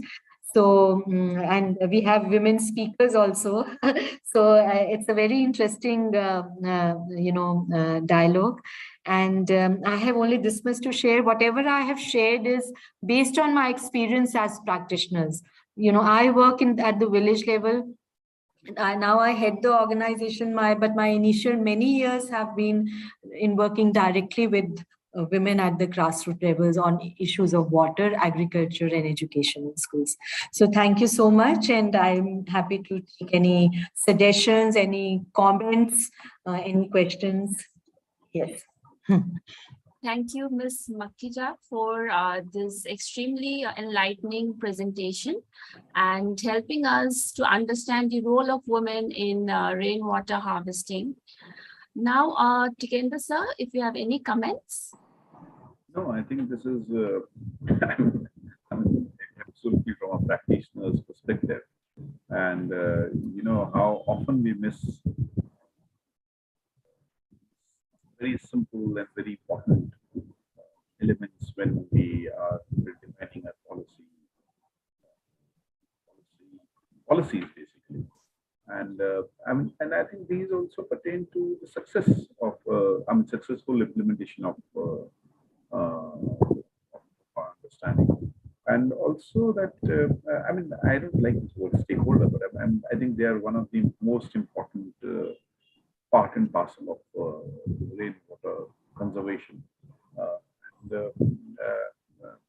We've seen this. Not just in villages, where women play a predominant role in collecting water, kind number of mandates that are lost. But even in the urban centers, you see, it's the women who flock around when their tankers are there. So I think it's really important the way Anjali ji has brought out this very important aspect of forgetting important issue. But having said that, Anjali ji, this is what actually, which really concerns me, is that when we talk about participation of the women, we forget the role of the state, and often it is considered, and of course we'll come up with very successful stories where women have played a pivotal role. But do you not think that all this has to be a part and parcel of the overall policy paradigm? It should not just be when we just think about these issues in isolation, but it should be part and parcel. And do you not think when we focus about a particular aspect, then we lose the role that the state must play? And actually, it is an important role as far as water is concerned, because that's how our constitutional framework got involved. And this is what I've always been asking: is water a right or water a need? So if it is a right, do you not think that there's certain elements of the right that accrue from the Constitution, and bringing out stories actually negates and also creates a kind of alibi for the state to not to perform? How do you take that? Yeah, so yeah, that's very interesting. But in my experience, yes, state has a very, very important role in terms of motivation. And what I mentioned is how Ministry of Jal Shakti had identified women water champions, and I know they realize the need for it. But of course, state is also they are made of individuals, they are made of people, so sensitization, even as I said, at the district level, when I used to go, I used to meet with all kind of people in the government department, and they themselves need to be involved in this discussion. So, it is their party. For example, women participation is there. The state has mandated 33% participation, and it has been left. Of course, what is beyond?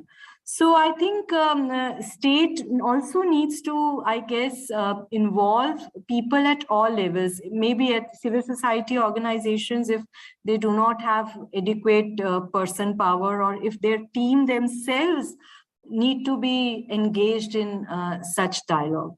So that kind of, dialogue at that kind of forums is very, very important at all levels. So I completely agree with you. There has to be it has to be from above, and then there is also a responsibility of civil society organization like ours to portray that voices to the state, and that's how I think from both ends they have to take steps forward. That is what has been my experience.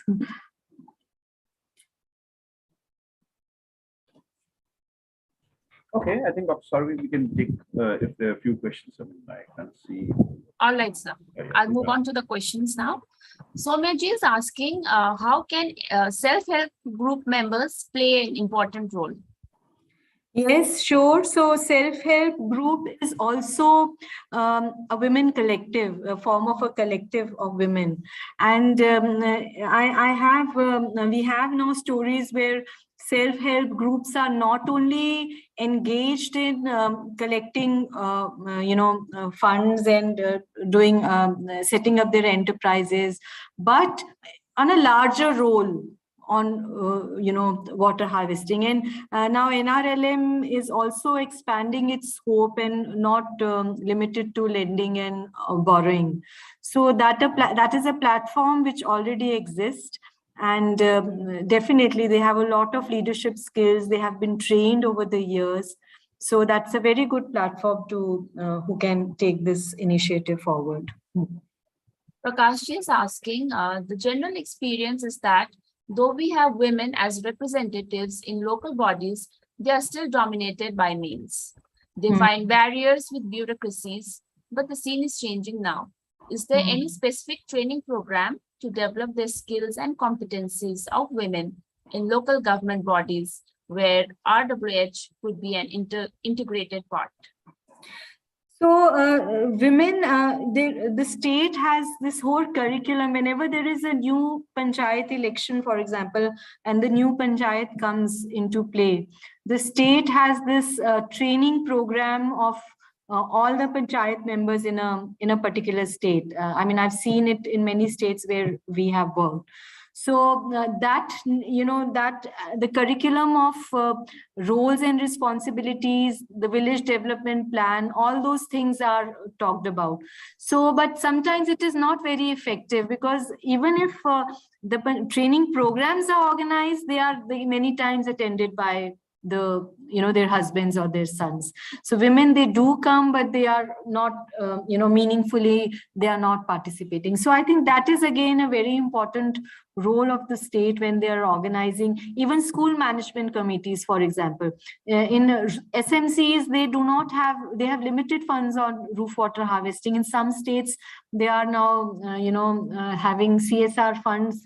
The state is tying up with CSR funds to implement these RWH in schools.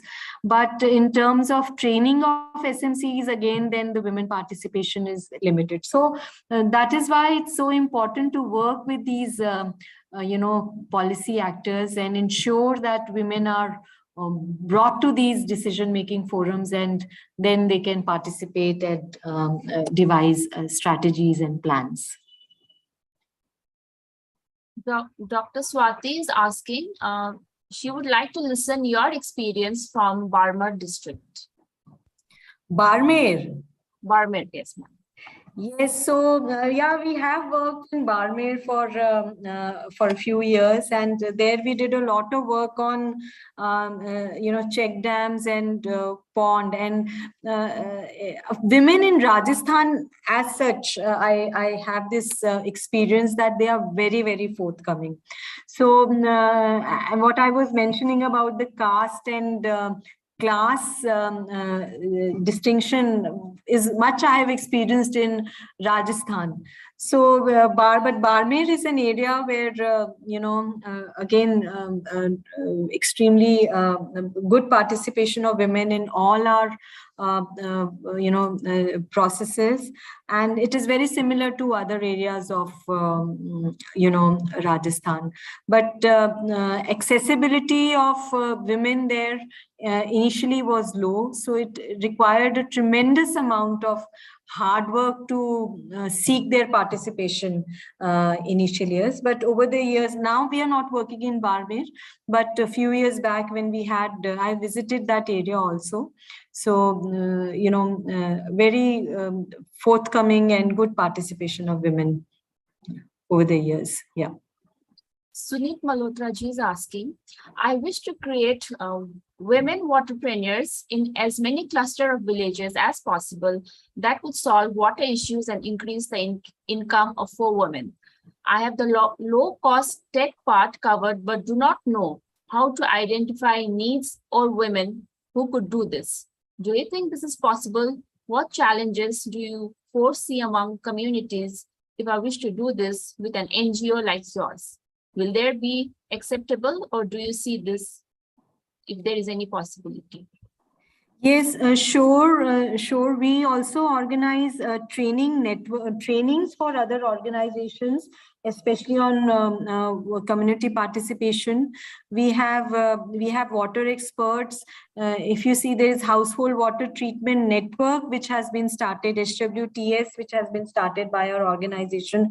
You can visit us. You can write to me. And I don't know which state are you talking about, because again, designing water interventions is very state specific.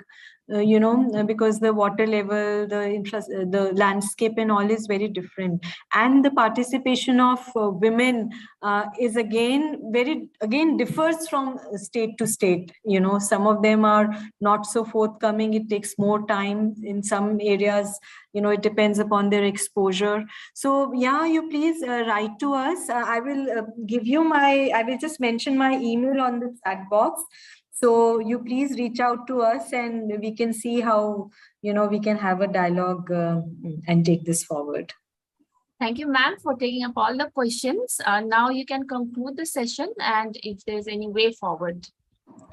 Yeah, so no, I'm just, I already mentioned that I think it's important to take it up as a movement. And I'll be very happy if the participants have more suggestions or they would like to visit us and learn from our experience. But just one thing, women not as just mere participants, just coming in the meeting and sitting at one place. No, I think, of course, that is required in the beginning, but we have to take it beyond that. And it will require a little more effort, but we have to engage. I think there is a need to engage them more meaningfully in the water and agriculture area. And we have innovative strategies, innovations, not only in structures, technical structures, but we need innovations in terms of socialization and in terms of, community processes, which are more effective. Thank you very much. Thank you so much, ma'am, for being with us and engaging with our participants and answering all the questions. Thank you so much for being with us. Thank you so much. Thank you very much. That was the end of the second session. Now, moving on to the third session, I would like to invite Dr. Brajesh Kumar Dubey. Dr. Dubey is Associate Professor, Environmental Engineering and Management, and in charge, Sustainable Engineering and Circular Economy Research Laboratory, Department of Civil Engineering, Indian Institute of Technology, Kharagpur, or IIT KGP. We welcome you, sir. Please go ahead and start the session. The floor is Thank yours you. now. Thank you. So I'll just share my screen. Should be able to see my screen now. Yes, sir. We can see the screen. So you can, yes. Okay. Okay, so let's get started. So I have been asked to talk about in terms of challenges of wastewater treatment, which is slightly different than what you have been hearing possibly since morning. So we will talk about how wastewater kind of plays a role in terms of when we talk about in terms of water resources and how having a good wastewater treatment will help us in terms of having better kind of control over our water situation. So let's get started. And if you have any questions, put it on the chat box or Q&A. You want to Q&A for that, and we can take it later on. So before we jump there, and since we are talking about disasters and all those kind of issues associated with that, several environmental issues, social issues, off and on, I thought that let's try to put things in a little bit in context. See, if you look at why we are even talking about all these environmental issues, we want to make this earth a better place, isn't it? We want to have this earth, whatever way we got it, and when we leave this planet, everybody has to leave this planet at some point of time. So it should be in a better shape so that our future generation can enjoy at least the way we enjoy it. So that's the big picture kind of thought process. So if you look at the humans on this particular planet, Earth is around 4.6 billion years old. Some of the newer research says it is even older than that. But let's just stick with 4.6 billion years old. And then if you put this 4.6 billion years in a 24-hour scale. Why 24 hours? Because there is a 24 hours in a day. So if you just think about 24 hours, it becomes easy for us. We can visualize 24 hours. So take the entire age of the Earth, put it on a 24-hour scale. So in that scale, 1 second is 52,000 years. 1 second gone while we are talking is 52,000 years is gone. So that kind of timeline we are talking about. So if you look at the timeline, actually humans have existed on this planet for just 4 seconds. The modern humans that we're talking about, around 210,000 years, more than 200,000 years. And in this 200,000 years, we have created so much mess on this planet. We have created so much of water pollution, air pollution, soil pollution, and so on and so forth. The climate change, all those issues that we have created. See, Mother Earth does not need us. We saw that during the pandemic. At the beginning of the pandemic, when we had this lockdown, actually flora and fauna flourished. We saw the wildlife flourishing.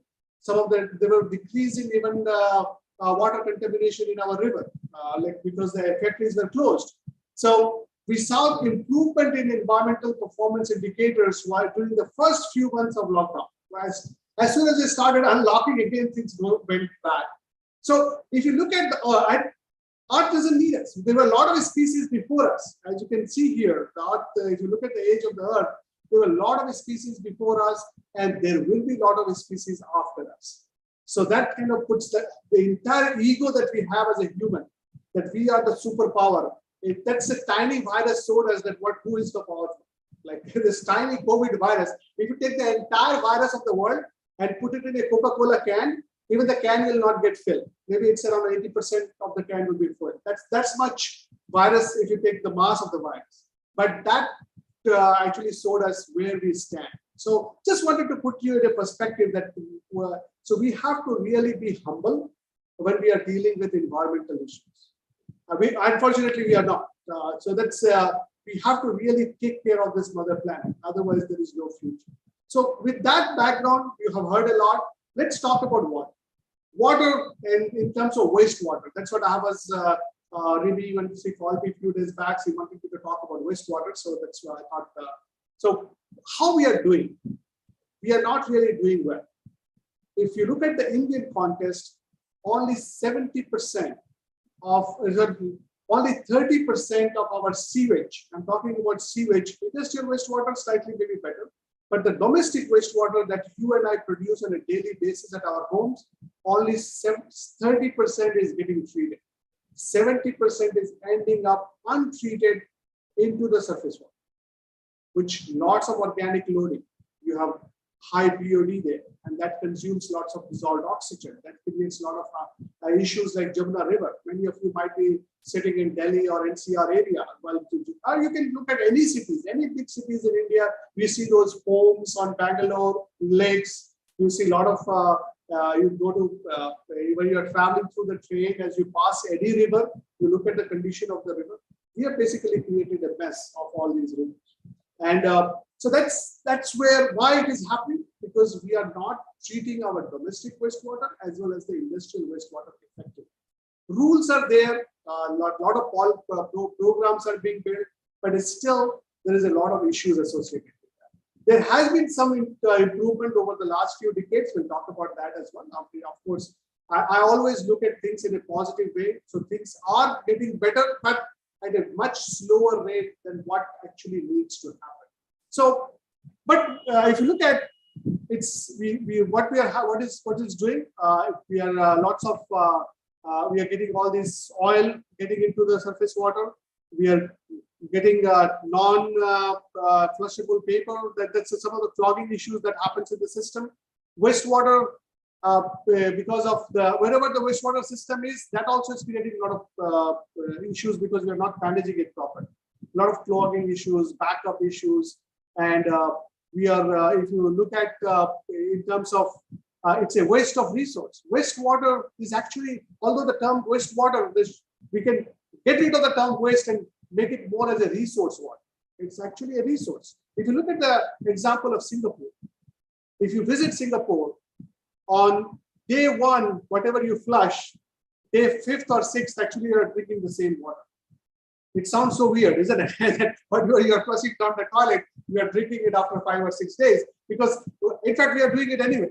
So if you look at the river Ganges, whatever is getting flushed in, if you start from say Kanpur, whatever is getting into Kanpur, same thing is what the people in Allahabad is drinking, and what the Allahabad then back and Varanasi, then it comes to Patna.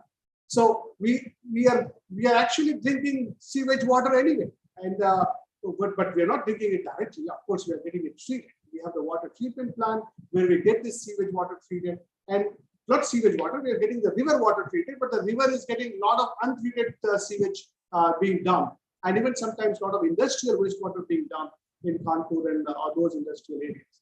So we have to really, we can tap those resources. The organics present in the wastewater can be converted to energy source. We can make biogas out of that. We can produce the digested from the biogas, could be used as a fertilizer. Of course, we have to look at the whole system of contaminants in there, because we're using a lot of, these days we're using a lot of pharmaceuticals, we're using a lot of hormonal products. So those things we need to test it out before we use it in certain application. But if we treat the waste, if we take the wastewater and treat it properly, a lot of demand on the surface water will actually tell, with a lot of demand for the fresh water will go next. Because we can take, even if you don't drink it, say if you don't want to drink it because of the psychological issues, although it is as clean as drinkable water, we can make it as clean as drinkable water. If you visit our IIT Kharagpur campus, I can show you a plant. We have a 0.3 MLD plant where we are taking the sewage water of the part of the campus and we are treating it all the way to potable water. Only we are not drinking it right now because we haven't tasted some of those pharmaceuticals and personal care products. We are just trying to build that capacity to test it. But it can be used for flushing, it could be used for irrigation purposes, it could be used for washing the cars, it could be used for even all the household work except for cooking and drinking. So that kind of system we have to put in place, because that will reduce the demand for fresh water. Because getting the fresh water, pumping it through from the rivers or wherever, of course you can, even if you when you set up this rainwater harvesting, all these requires a lot of money. And at the same time, this wastewater, which is a resource, we are just letting it go. So that could be again another source of resource which we need to tap into. So that's what I was trying to highlight. So that's where this concept comes in terms of, you may have heard the term these days called circular economy. Of course, every few years we get a new buzzword. These days, earlier it was sustainability or something else, or pollution prevention. All of these actually means the same thing. So basically how to have the systems thinking. In fact, that's what at the end of the previous talk, our Panwar Saab was kind of alluding to that. We need to have a systematic approach, like having a systems thinking rather than having a silos approach. We have to have a systems approach in any problem we try to address. So here also, if you have a system thinking, so when we're talking about water, wastewater, of course, the water, the wastewater, surface water, all the rainwater harvesting, all of these has to be integrated together. We cannot just think about one system and not about the other. We have to bring everything together and try to have a complementary nature of these systems. So that's what is very, very important. And there are examples out there. There are some good examples from the previous, like if you look at some of those examples that we had several hundred years ago, even it's still being practiced in Rajasthan and other places. And if you look at from a modern system as well, if you, there are systems, I already talked about Singapore, where they are trying to do something similar. You look at many European countries are trying to do something in California or in North America, parts of North America, where in Canada, they are trying to do something where they have tried to integrate the wastewater treatment, water treatment, surface water, everything together, and then they are trying to get maximum resource out of it. Use this energy from the wastewater, and that energy can be fed into water treatment. So those things so we have to have a holistic approach while solving these kind of problems. And if you extend it further in a more generalistic way, its goal is to keep these products and material in use. Right? Let's use it as much as possible. And then if you extend to industrial waste or solid waste, the same concept is there too, like having it more of circularity, because we cannot actually afford to waste. We are close to 8 billion people. We'll be 8 billion in a few years from now, 7.5 or so. I think we have 7.7 billion today, around that number. So we can, every time we cannot go to Mother Earth and ask for resource to make our energy, to make our raw material. We need to take this waste, whether it's a solid waste, whether it's a liquid waste, and try to use it as a resource as much as possible. That's the whole concept of circular economy. And try to regenerate the natural system. Here, this diagram is talking about that you have your wastewater treatment plant. You get from all these households and your industries and others. You collect this wastewater, bring it to the wastewater treatment plant. The clean water goes for irrigation purposes. The sludge goes to the energy factory where they make energy out of that, and that energy could be used as a biogas, could be used as an electricity. Then you have the byproduct of this energy factory can be used to make bioplastics. We are talking about banning single-use plastics, so we have to go for biodegradable plastic. So those things are good and also could be used for fertilizer. So here, as you can see, it's kind of going towards what is known as approaching to zero waste. We cannot afford to waste, whether it's a solid waste, liquid waste, whatever. It's that time is gone, that we can keep on wasting stuff. We have to go for more of circular economy kind of thinking. Why? Because we already know we have, if you talk about the water sector, for 54% of India's groundwater wells are decreasing. We have the groundwater stress, we also have surface water stress. If we don't, there are some areas, if you look at parts of here, Rajasthan, Gujarat, even all the southern states and parts of other states as well, you see all those red numbers. It's a water stressed area, and many of these, even we cannot will not be able to afford to have industries there. See, any industry you set up, you need water. Without water, you cannot even make we are using sometimes our friends from computer science, electronics, they think like this is just an environmental problem or agricultural sector problem. No, you cannot even make your chip. You cannot make your laptop without water too. So you need even energy that we produce, that requires water. So water is and to make even for GDP numbers. We talk about GDP numbers. We all worry about that whether our country is growing at a faster rate or a slower rate. Without water, you cannot grow. If you don't have water, no industry, no growth. So that's where the focus has to be. So it's really nice to have these kind of dialogue where we can talk about different issues associated with the water, wastewater, and all that. So what can be done to prevent in terms of water pollution? So it's of course turn off the tap. This is some of the very basic stuff. Avoid leakages, no dumping of the waste.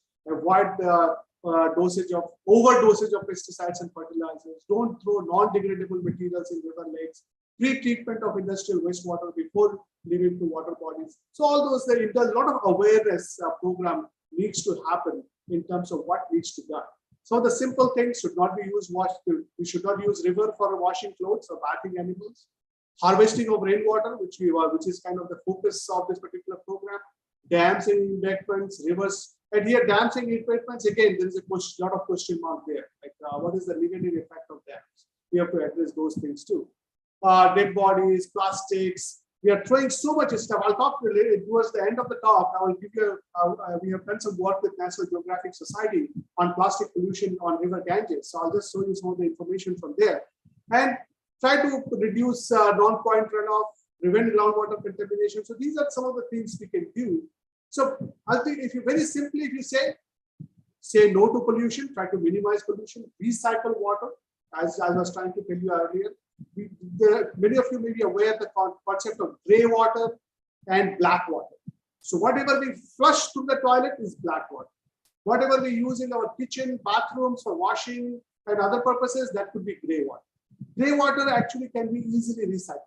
If you go to Paryavaran Bhavan in Delhi, where our Ministry of Environment, Forest and Climate Change is, they do have the system in place so the gray water is recycled.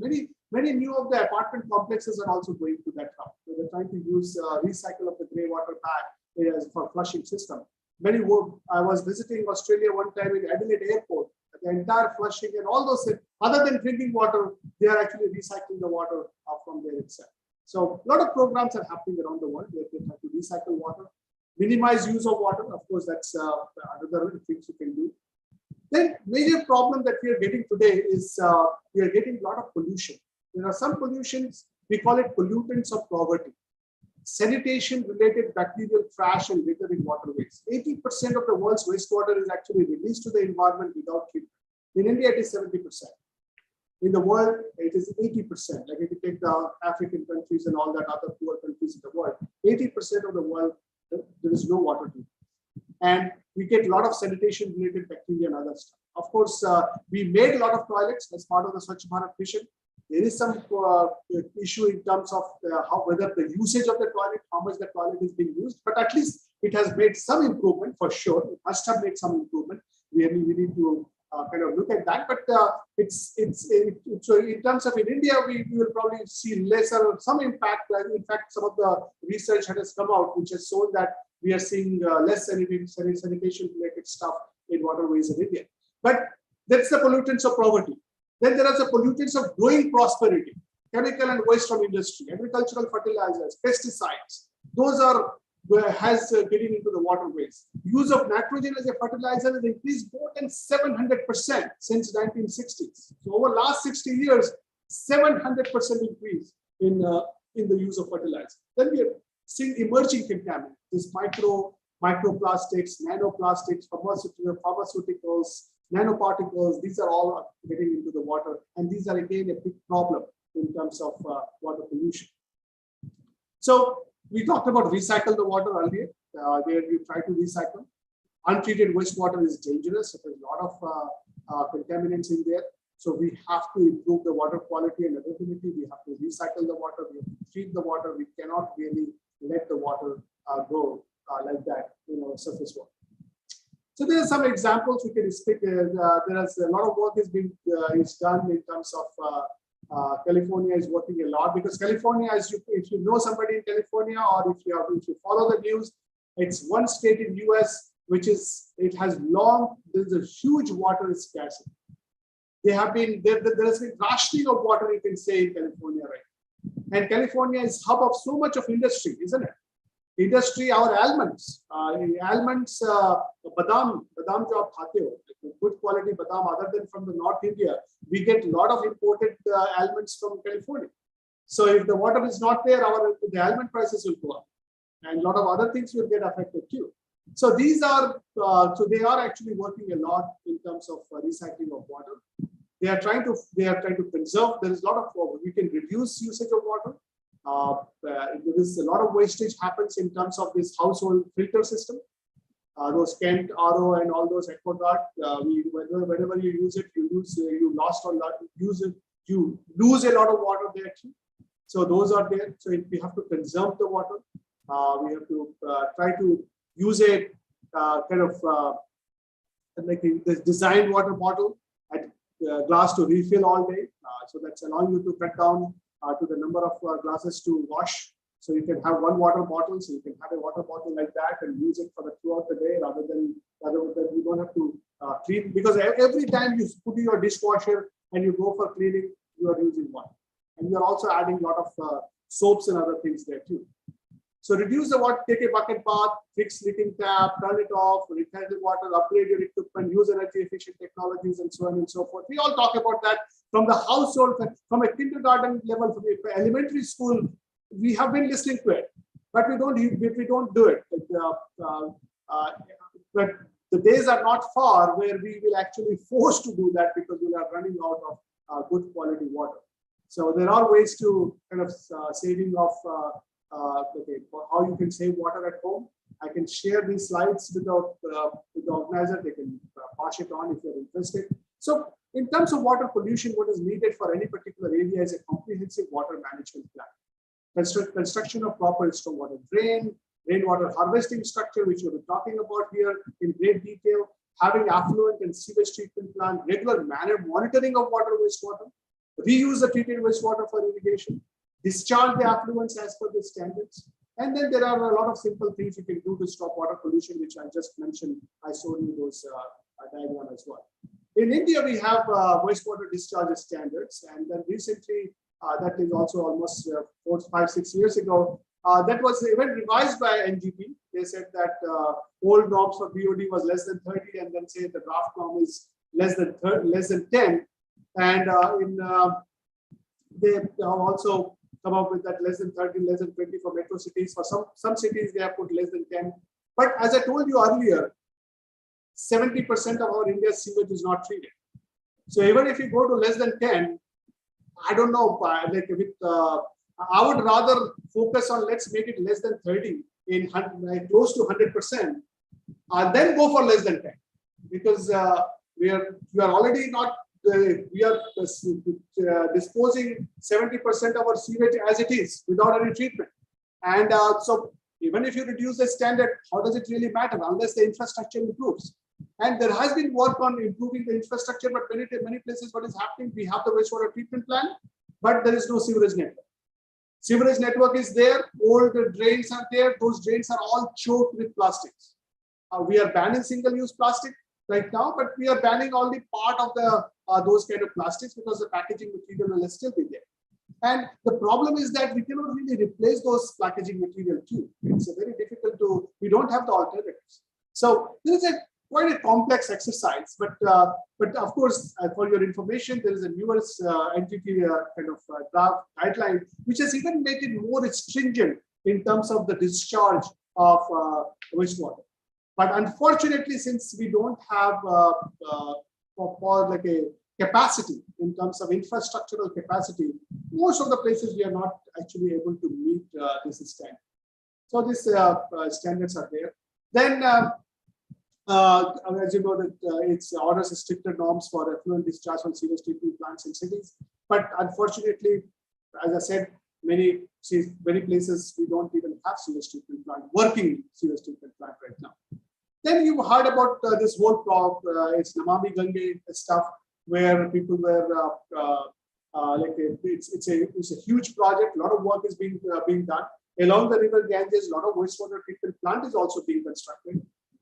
We can debate on the technology of the wastewater treatment plant. Many places SBR is being used, sequential batch reactor. We can say whether it's a good technology to use in Indian conditions, or whether in terms of long-term durability, sustainability of that technology, we can always debate on that. But of course, yes, the plants are being constructed. But as I said earlier, many places plants are there, but sewage network is not there. So because if you have a plant at a certain location, the sewage has to reach to that location. So to make that sewage reach to that location, we don't have the system in place, or if we are building those systems in place. Wherever the old systems are there, it is being choked with, because it's a kind of open drain, some places, it is choked with garbage because we don't have proper waste management system. So it's a, that's why you need a holistic approach. You need a holistic, systematic approach where you need to sit down and kind of look at that particular, the entire water-related infrastructure. When I say water, wastewater, solid waste, all are linked together. So all this infrastructure has to be looked together. Then you can come up with a system level approach to solve this problem. So Namami Gange making kind of a lot of at least infrastructures are being built and a lot of things are being improved. Hopefully it will lead to some positive outcome. Right now, in terms of impact on the river Ganges, maybe slightly it is there, but not as much as you would expect it to be there. Then I told to you that we also looked at, this was a project funded from National Geographic Society, where we look at how much plastic is making way to river Ganges in terms of, because of mismanagement of plastic on the land. So as I said earlier, if you don't manage plastic on the land, you will have a water pollution problem too. So that's why a systematic approach is very, very important. So we looked at from all the way from Harsal to the Bay of Bengal, and we collected samples all along the way at 10, 12 different locations. So it's 3 to 5, 7, and 4, 11 locations. And we looked at how much like a microplastics. We also looked at the place around 5 kilometers on both sides of this river to see how much of the land plastics which is mismanaged in this area. I had a big team. You can we had a team from Wildlife Institute of India, Dehradun, and IIT Kharagpur, where I am right now. So we were from India side, and then we had University of Georgia. We had people from UK and people from Bangladesh, because we also work on the Bangladesh side. So that was, and then the goal was to find out, and the report is already there in National Geographic website. If you're interested, you can find it. Then there has been a lot of work also. See, ultimately, when we talked about this sewage, untreated sewage, we talked about industrial wastewater, we talked about this leakages of plastic into surface water. They all end up in the ocean. So there was an initiative by 14 world leaders. They wanted to look at a sustainable ocean economy, and they had several groups working on it. So one of the group, which these are the 14 countries which was involved under the leadership of Peter Thompson, who was a UN as a special envoy for the ocean. And one of the group focused on leveraging of multi-target strategies to address plastic pollution in the context of already stressed ocean. So this is called a blue paper. World Resource Institute, the WRI, was UK. They were kind of coordinating that. So I happened to be part of this particular group, and we worked on. There are a lot of people here, but one of the lead authors included Jenna from US, Ellie as Eileen from US, and myself from here. Then we have a lot of other authors there too. So what we found is around 5 to 13 million metric ton of plastic is going to ocean each year. One dump truck of plastic per minute. So if you think about one garbage truck, that much of plastic getting into the ocean every year, because we're not managing our solid waste as well as the liquid waste, because the sewage and the stormwater, they also carry a lot of plastics to the rivers and then finally to the ocean. 13 billion damage in the marine environment. 3% of the ocean plastic is only floating. So once it is there in the ocean, it's very difficult to clean up, because 97% actually goes deeper into the ocean. So you cannot really clean up. This close to 2 million microplastic per square meter. Those of us who enjoys seafood, it's not a good news. It's not a good news for any one of us, but of course, like if you enjoy seafood, your pomfret and other fish and other seafood, it's a problematic. You are possibly eating a little bit of plastic every time you're eating seafood. So, and by 2050, they say we'll have more plastic pieces in the ocean than the fish. So that's and then this it's a plastic, and a lot of other contaminants also comes to this ocean. And as you can see the sources, oil platform spills, industrial recreational fishing, shipping containers, aquaculture, cruises, disaster debris, recreational boating, solid waste dumping, crop and animal agriculture, all these actually contributes to ocean pollution. So municipal sectors, agricultural sector, industrial sectors, maritime sector, all sectors are involved here. And these are the pollutants, microplastic, other solid waste, pesticides, antibiotics, heavy metals. As you can see, this is quite exhaustive. This is not a complete list. You can find a lot of things there. And these are all impacting negatively to ocean health as well as to the economy. Ocean economy is getting impaired productivity of fish, loss of seafood supply, loss of valuable resource wasted, reduced tourism, recreation in the coastal areas. So those are happening. So again, we took a holistic approach here. We looked at what could be done at an urban center level, how to improve our wastewater treatment, improve the stormwater management, adopt green chemistry practice, recover, recycle, improve coastal zone, build local systems for safe food and water. So these are some of the solutions we kind of suggested, and we looked at which are the different sectors which will be involved. What are the different sectors, as well as what are the sustainable development goals will be involved for these stuff, like what sector needs to get involved and what sustainable development goal we are targeting here. The study was covered in many news outlets, including in the Guardian. It was there. And so, as I said earlier, we're targeting different sustainable development goals in terms of trying to solve this ocean pollution problem. So that kind of covers most of it, what I wanted to talk about wastewater and issues associated with that. Now, just I want to very briefly tell you about some of the work that we do in our lab, just a couple of slides, this one slide and a few more slides. These are some of the work we are doing. This is just for the, I don't know, I think that there will be a lot of students in the audience if they are looking for a master's, PhD or whatever. These are if you are interested to work with us, if you are not interested to collaborate with us. I'm essentially a waste management person. I do work on liquid waste, but most of the work is on solid waste side. So we are, right now the focus is on kitchen, food waste, plastics, and also we are looking at the hydrogen production from waste. So, but one of the areas which we are working on is trying to produce a lot of value-added products from food and kitchen waste and other organic waste. So again, circular economy kind of approach, trying to make hydrochar, which is to replace coal, then also like it could be biocoke. Can we make adsorbent, which could be used for water treatment or wastewater treatment. For the sludge, for the liquid after the processed water could be used for biogas production, which could be used as a biomethane. Then the sludge coming out would be used as a biofertilizer, then bioplastics, lactic acid, biopolymers. So a lot of, we have a group of three professors and several PhD students. We are kind of focused on different aspects of that, with close to maybe around 12 to 15 students doing PhD in different aspects of this. Then if you are interested to learn more about the water, wastewater, solid waste, liquid waste and all that, there are several courses on NPTEL SWAYAM platform offered by me and other professors as well. This course is running right now, Integrated Waste Management for a Smart City. The dates is for the last year. I did not change the poster for this year, but this is running. This just started 25th of July. So its course is running right now. There is a course on sustainable engineering and life cycle.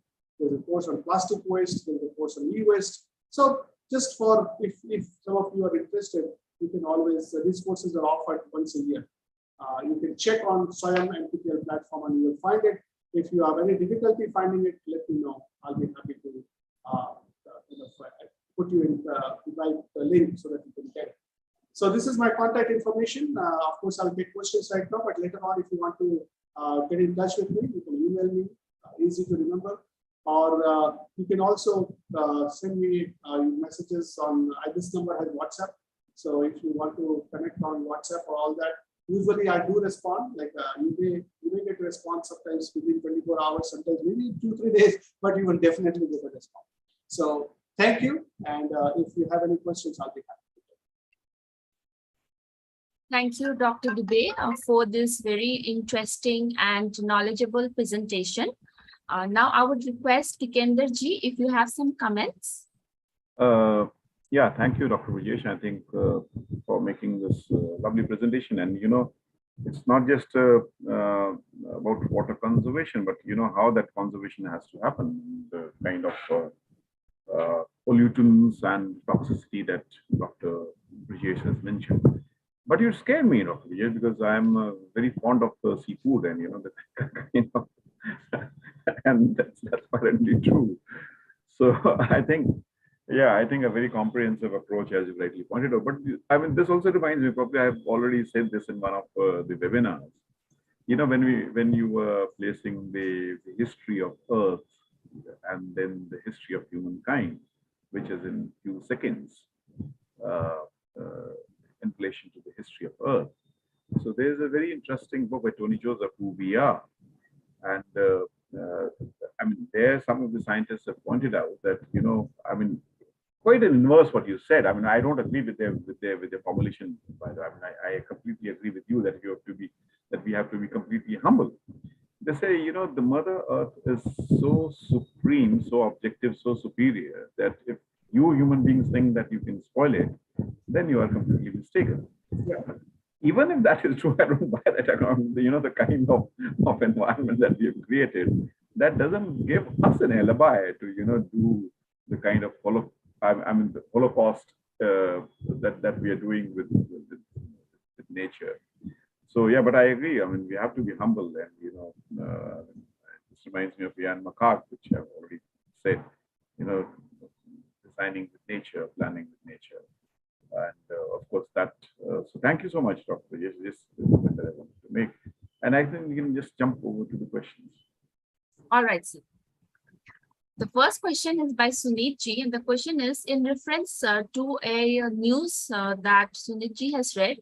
There are 152 districts in India where uranium is found.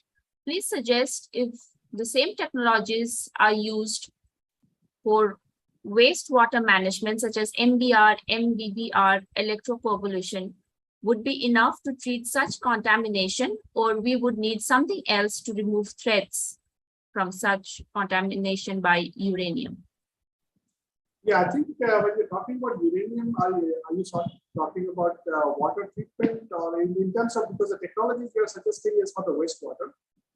So wastewater, if uranium is showing up there, you will have to go for a tertiary treatment. This MBR, MBBR, electrocoagulation, they may not, as far as I know, unless it's very difficult to say that these technologies will not work at all. We cannot say that, because it depends on in which combination you do. If you have some pre-treatment in the beginning where you have done something with this uranium, then it may work. But in general, if we say, we will have to go for a tertiary treatment. And that tertiary treatment, which takes either in the news article that you have listed, it talks about arsenic there as well. So I don't know whether, and then for uranium is also there. So it's you have to go for maybe RO kind of systems or something like that. I have to look at it more to kind of tell you exactly which system will be more useful. But I suspect that RO should be able to do that job. As I said, my contact information is there. If you can get in touch with me, I can look it up and tell you precisely what needs to be done. But as of now, I think that RO should do the job for you as a tertiary treatment. Shobit Ji is asking, managing fresh water and extracting resources from wastewater may be the best solution. Can we produce hydrogen from wastewater? Can we make a microbial fuel cell which can give electricity for a small industry? Yes, in fact, if you have followed IIT Kharagpur's research, one of my senior colleagues, Professor Makarand Bhangarekar, his entire research group is on microbial fuel cell. And we have demonstrated here, microbial fuel cell against the energy balance is still, in a small scale, it is working out to be okay, but to have a full-fledged MFC plant, we haven't reached that stage yet. There's a lot of research is happening. Hopefully we'll reach that stage, but what we have seen is for a low, like bioelectric toilet, we have made using bioelectrical systems, where we can take that sewage, we can produce electricity, and we use that electricity to at least, just from the one toilet, we could have electricity which can put a light on and can even do the battery charging, like mobile charging. So those at a lower level, we have seen that, but to take it to a kind of a big plant, still work needs to be done. So answer is yes, but it will take time for you to really see a kind of bioelectrical system plant working in a larger scale in anywhere in the world. It's still work in progress. Some pilots are there. Prakash is asking, you rightly talked about a silo-free holistic, design thinking oriented, nexus based integrated approach to manage waste. What do you think could be done at local level, especially in the rapidly urbanizing areas, which are now hotspots of pollution of all sorts? How could an integrated approach be developed?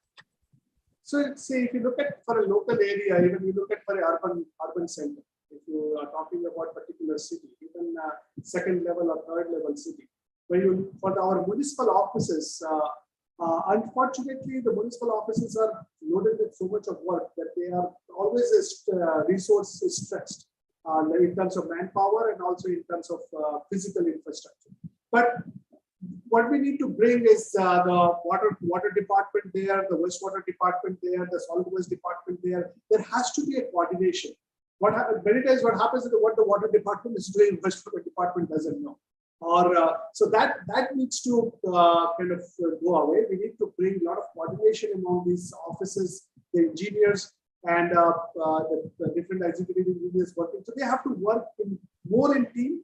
Rather than doing their own things. So that's where we can possibly start, so that we take benefit of each other. Right now, the water group will come and they will do their stuff, and then the wastewater group is doing something else. And there's a lot of loss of resources also happens because you are actually duplicating works too.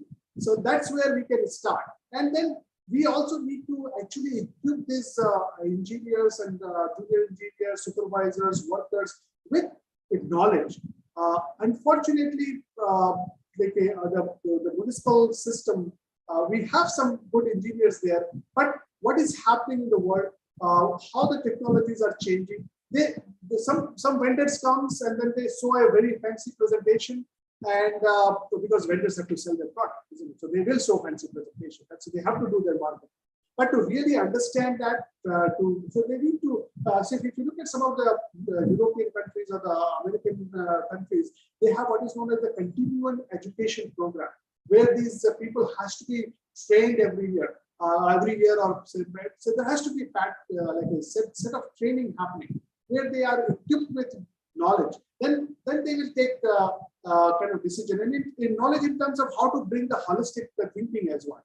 So because that's not easy, isn't it? It's very easy for us to deliver a lecture like that, and we kind of have a question. But doing things on the field requires a lot of coordination to get, and sometimes ego classes too. So we have to keep that into consideration. So maybe along that line we can go.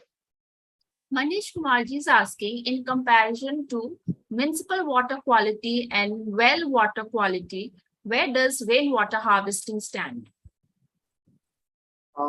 Can you say that again? Municipal water quality and well water quality. So I forgot. So what? So in terms of municipal water, if you are getting a treated water, you will be it will be fine. Rainwater, as long as you are catching the rainwater typically we don't consume it directly. We don't take the rainwater and start drinking it. So we let it pass through a rainwater harvesting system, where basically we are using it to groundwater recharge. And if you are using it the groundwater recharge, we put a kind of filtration system in place. So we use the natural soil and the gravel and all those kind of stuff. So it passes. So there is a filtration system. Rainwater, unless it gets in touch with some of the chemicals, say if you have the system from the roof, you are collecting it. Unless you have contamination happening, it's more or less cleaner water. It may have some air pollutant, which is dissolved air pollutant in there, but other than that, it's relatively clean. And when it passes through that filtration system, the natural filtration system that we designed as part of the rainwater harvesting, it gets a cleaner water. So I would put it in more in line with what is the well water. Like the well water, it will be kind of similar to your well water. For municipal water, if you're getting a treated water supply, it's again, unless there is a contamination in the conveyance system, the municipal the water supply network that you have. If you have some problem with the water supply network, then there could be an issue. Otherwise, water supply, if you're getting municipal water supply, it should be pretty much clean water for you. So that should be, I would say that might be slightly better. It depends from place to place too. Like, in some places where what is there in the groundwater, what kind of contamination there in groundwater. So it will depend from that aspect. Yeah. Vandana ji is asking, as you mentioned, only 30% sewage is treated in India. So my question is whether at house level, can we have a systems approach to solve this problem as a decentralized way, and how we can do that? Yeah, so that's a very good question, actually. And in fact, that is already happening in this particular sector. With this, if you look at the big apartment complexes now, they are actually required also by the rule that they have to take this sewage and then treat it within their premises itself. And you may have seen, those of you who live in high-rise apartments with say 500 to 1,000 flats, you may have seen that there is a sewage system. Whatever the sewage comes from all these apartments goes to a system where it gets treated, and the treated water needs to be used within your premises itself, so that your demand for fresh water will go down, and that sludge that is produced can be composted further. So that's what rules suggest, rules require. So that kind of decentralized approach is being promoted by the rules, by the government programs too. So it's so that can be done. And I was telling you about the plant that we have in IIT Kharagpur as a demo plant. And if you come here, we will show you. We'll be happy to show you that. The intent was the same. So it was only 0.3 MLD, so it's like 300 KLD plant.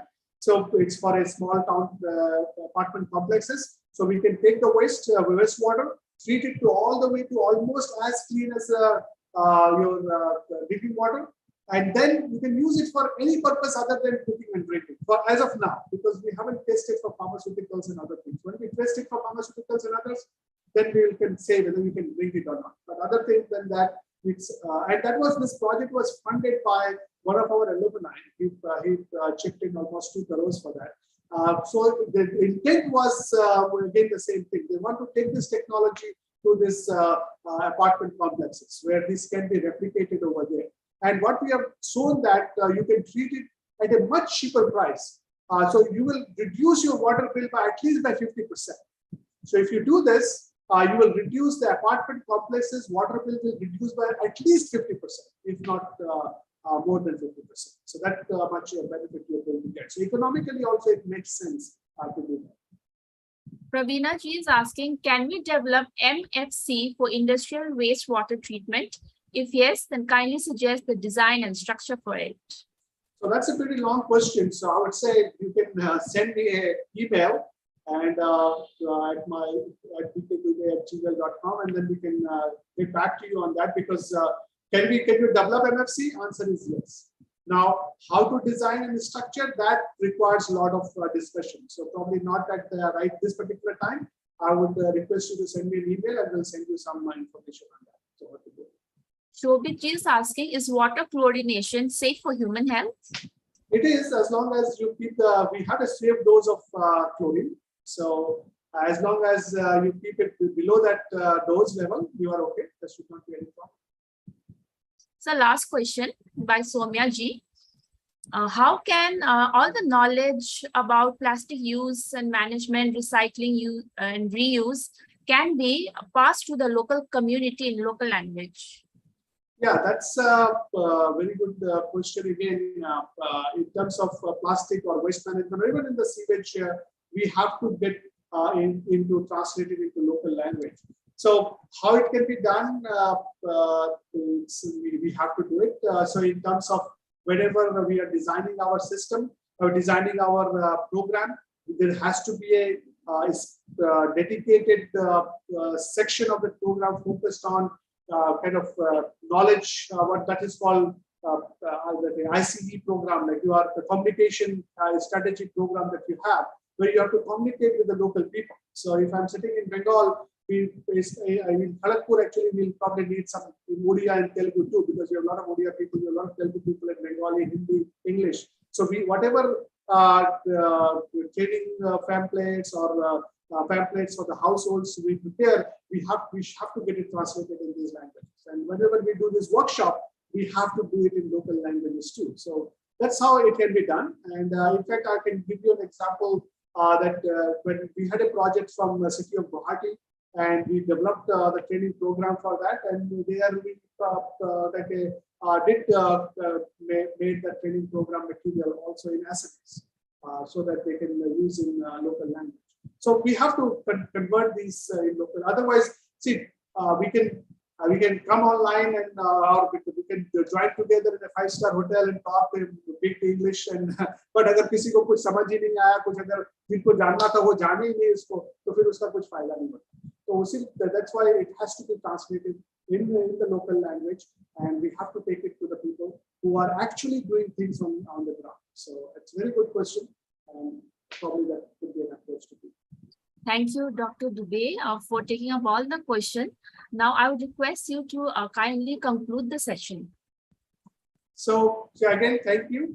Thank you for inviting me, INPRI and other organization, NIDM, NHA and all that. I was going through the write-up of this particular 3-day training program. Quite impressive. A lot of people, I saw many of the familiar faces there too, in terms of giving lectures. I think my lecture was slightly different because I was asked to talk about on wastewater, and usually I try to put this holistic approach, systems thinking in whenever I get a chance, because I think that these are very, very important things for people to know. So I hope it was useful for the participants, and again, thank you. And I will see you all in some other platform somewhere. I see Arjun in the audience, so he's a long time friend of mine. So thanks, Arjun, for remembering me again. So okay, I'll see you later. Thank you, sir, so much for being part of the program. Thank you. Thank you.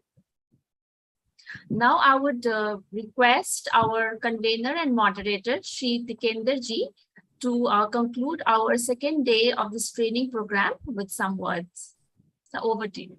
Thank you, Dr. Sorvi, and we are already running, past our time and exhausted almost. 1:30 we were supposed to finish off, so quarter to 2. So I just want to make, a few points here.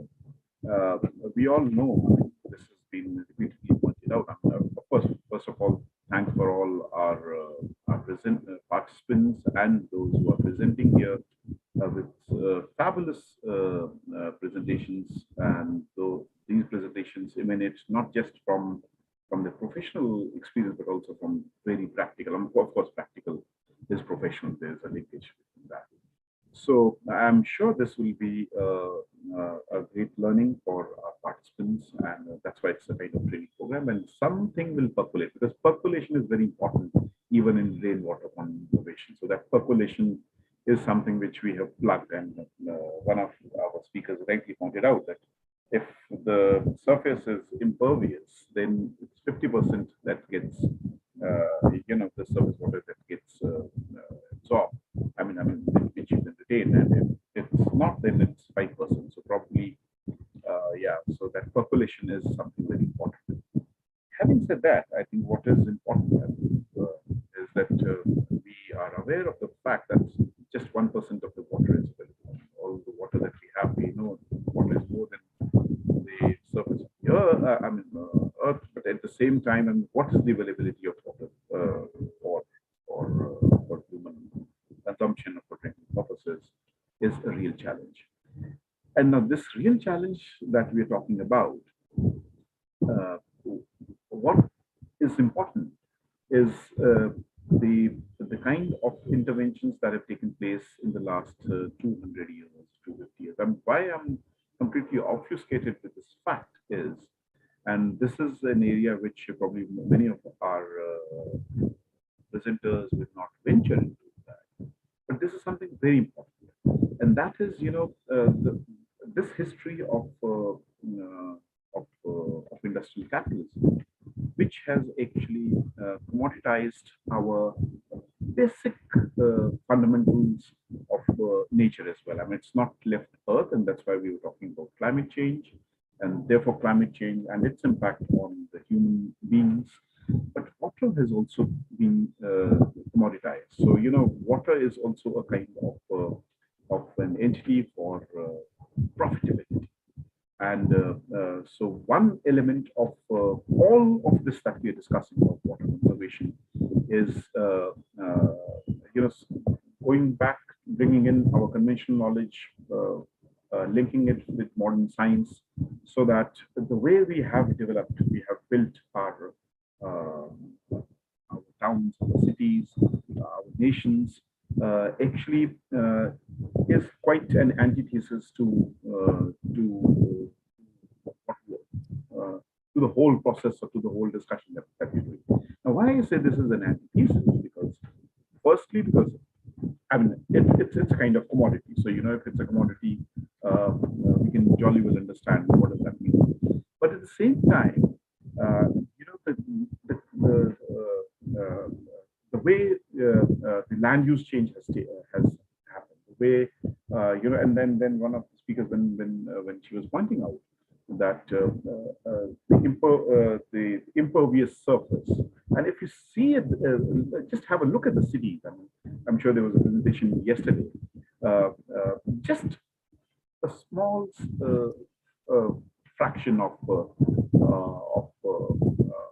city development planning. If one just reduces that, one will understand. And Gurgaon is a very classic example how this, you know, the private model of city building has completely usurped the water bodies there.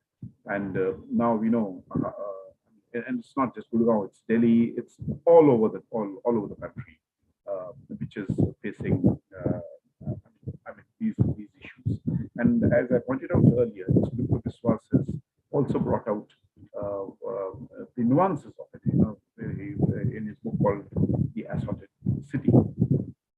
So what needs to be done? I mean, and what needs to be done is, I think, A, through these discussions, we intervene and we just create awareness. B, I think we require convergence. We require a definite shift and a definite disruption in the way we are planning things.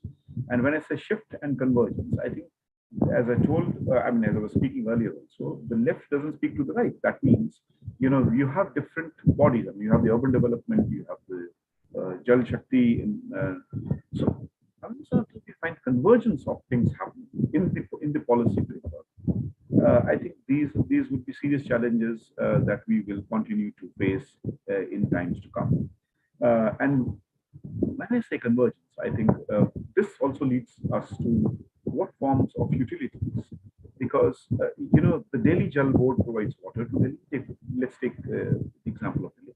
I mean, you can name not with more than a dozen towns and cities in the country. Maybe if it's in a very underestimation, not more than a score towns and cities in the country are completely responsible for, you know, for lifting of water and then, you know, recharging the services back again. So I think that responsibility, that onus, I mean, whether we create a single utility or we have multiple utilities, because in the towns the governance models are different.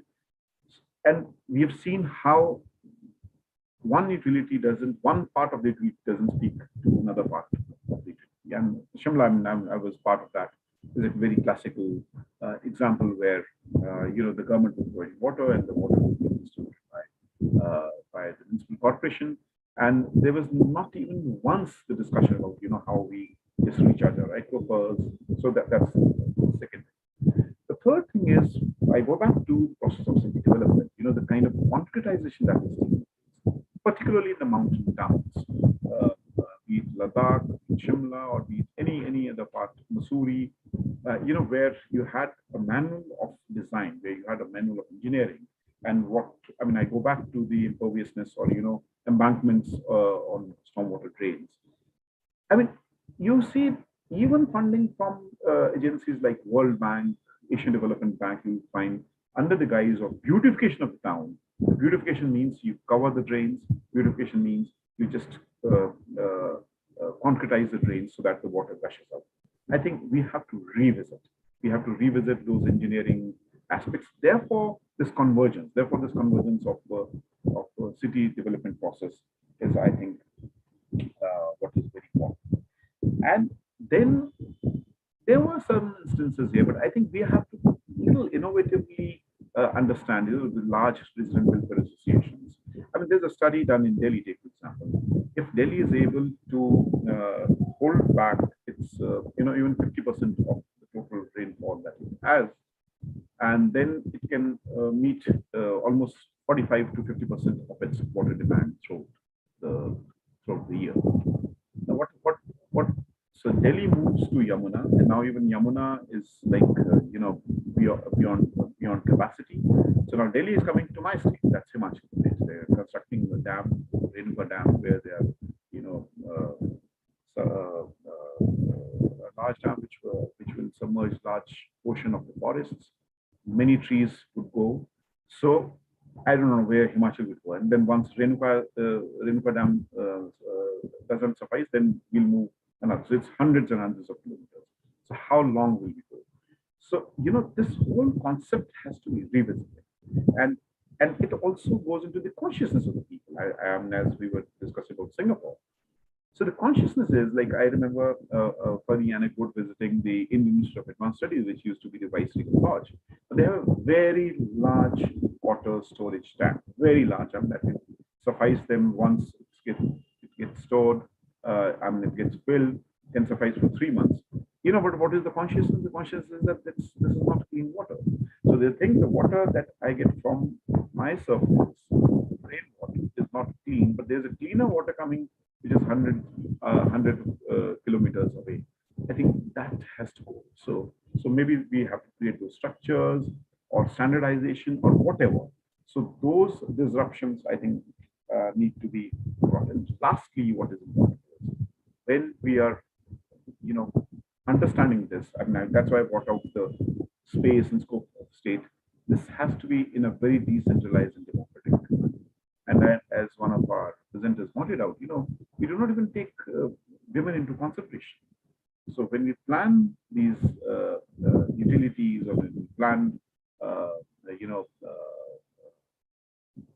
our water designs, we do not even go back to the people.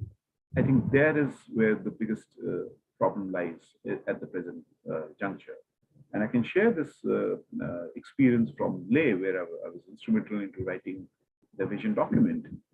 Everyone, people and even experts were focusing that we should get glacier water, because that is how we get water through gravity.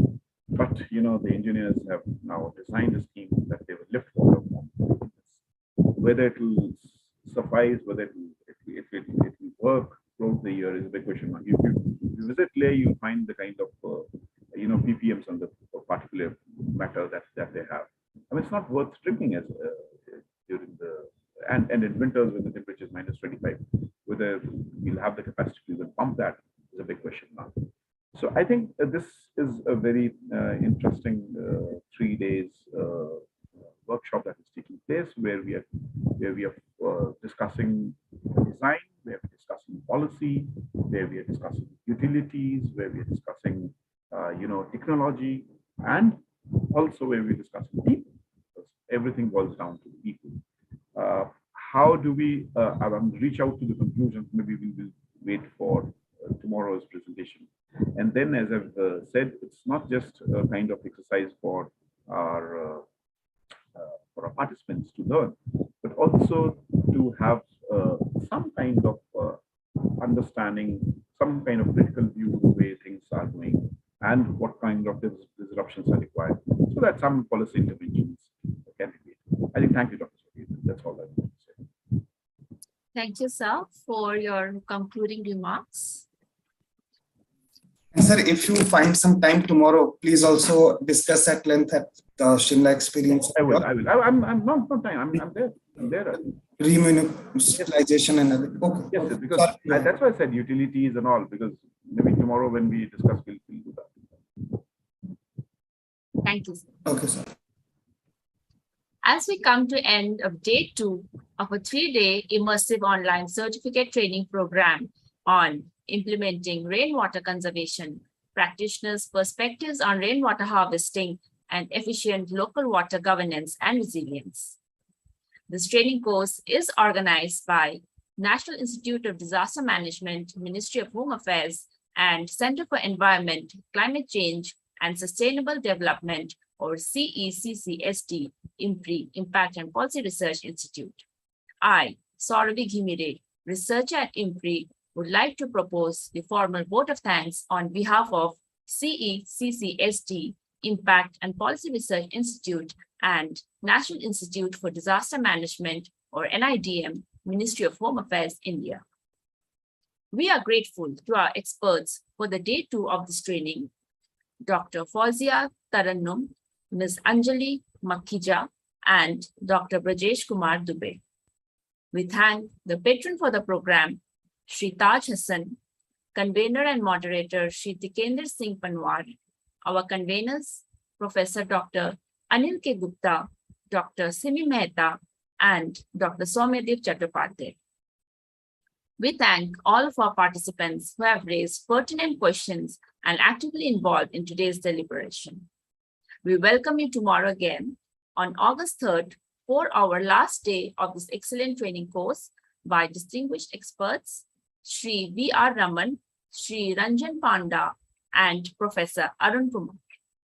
We hope you continue to join in future to our IMPRI Web Policy Talk and Web Policy Learning. Wishing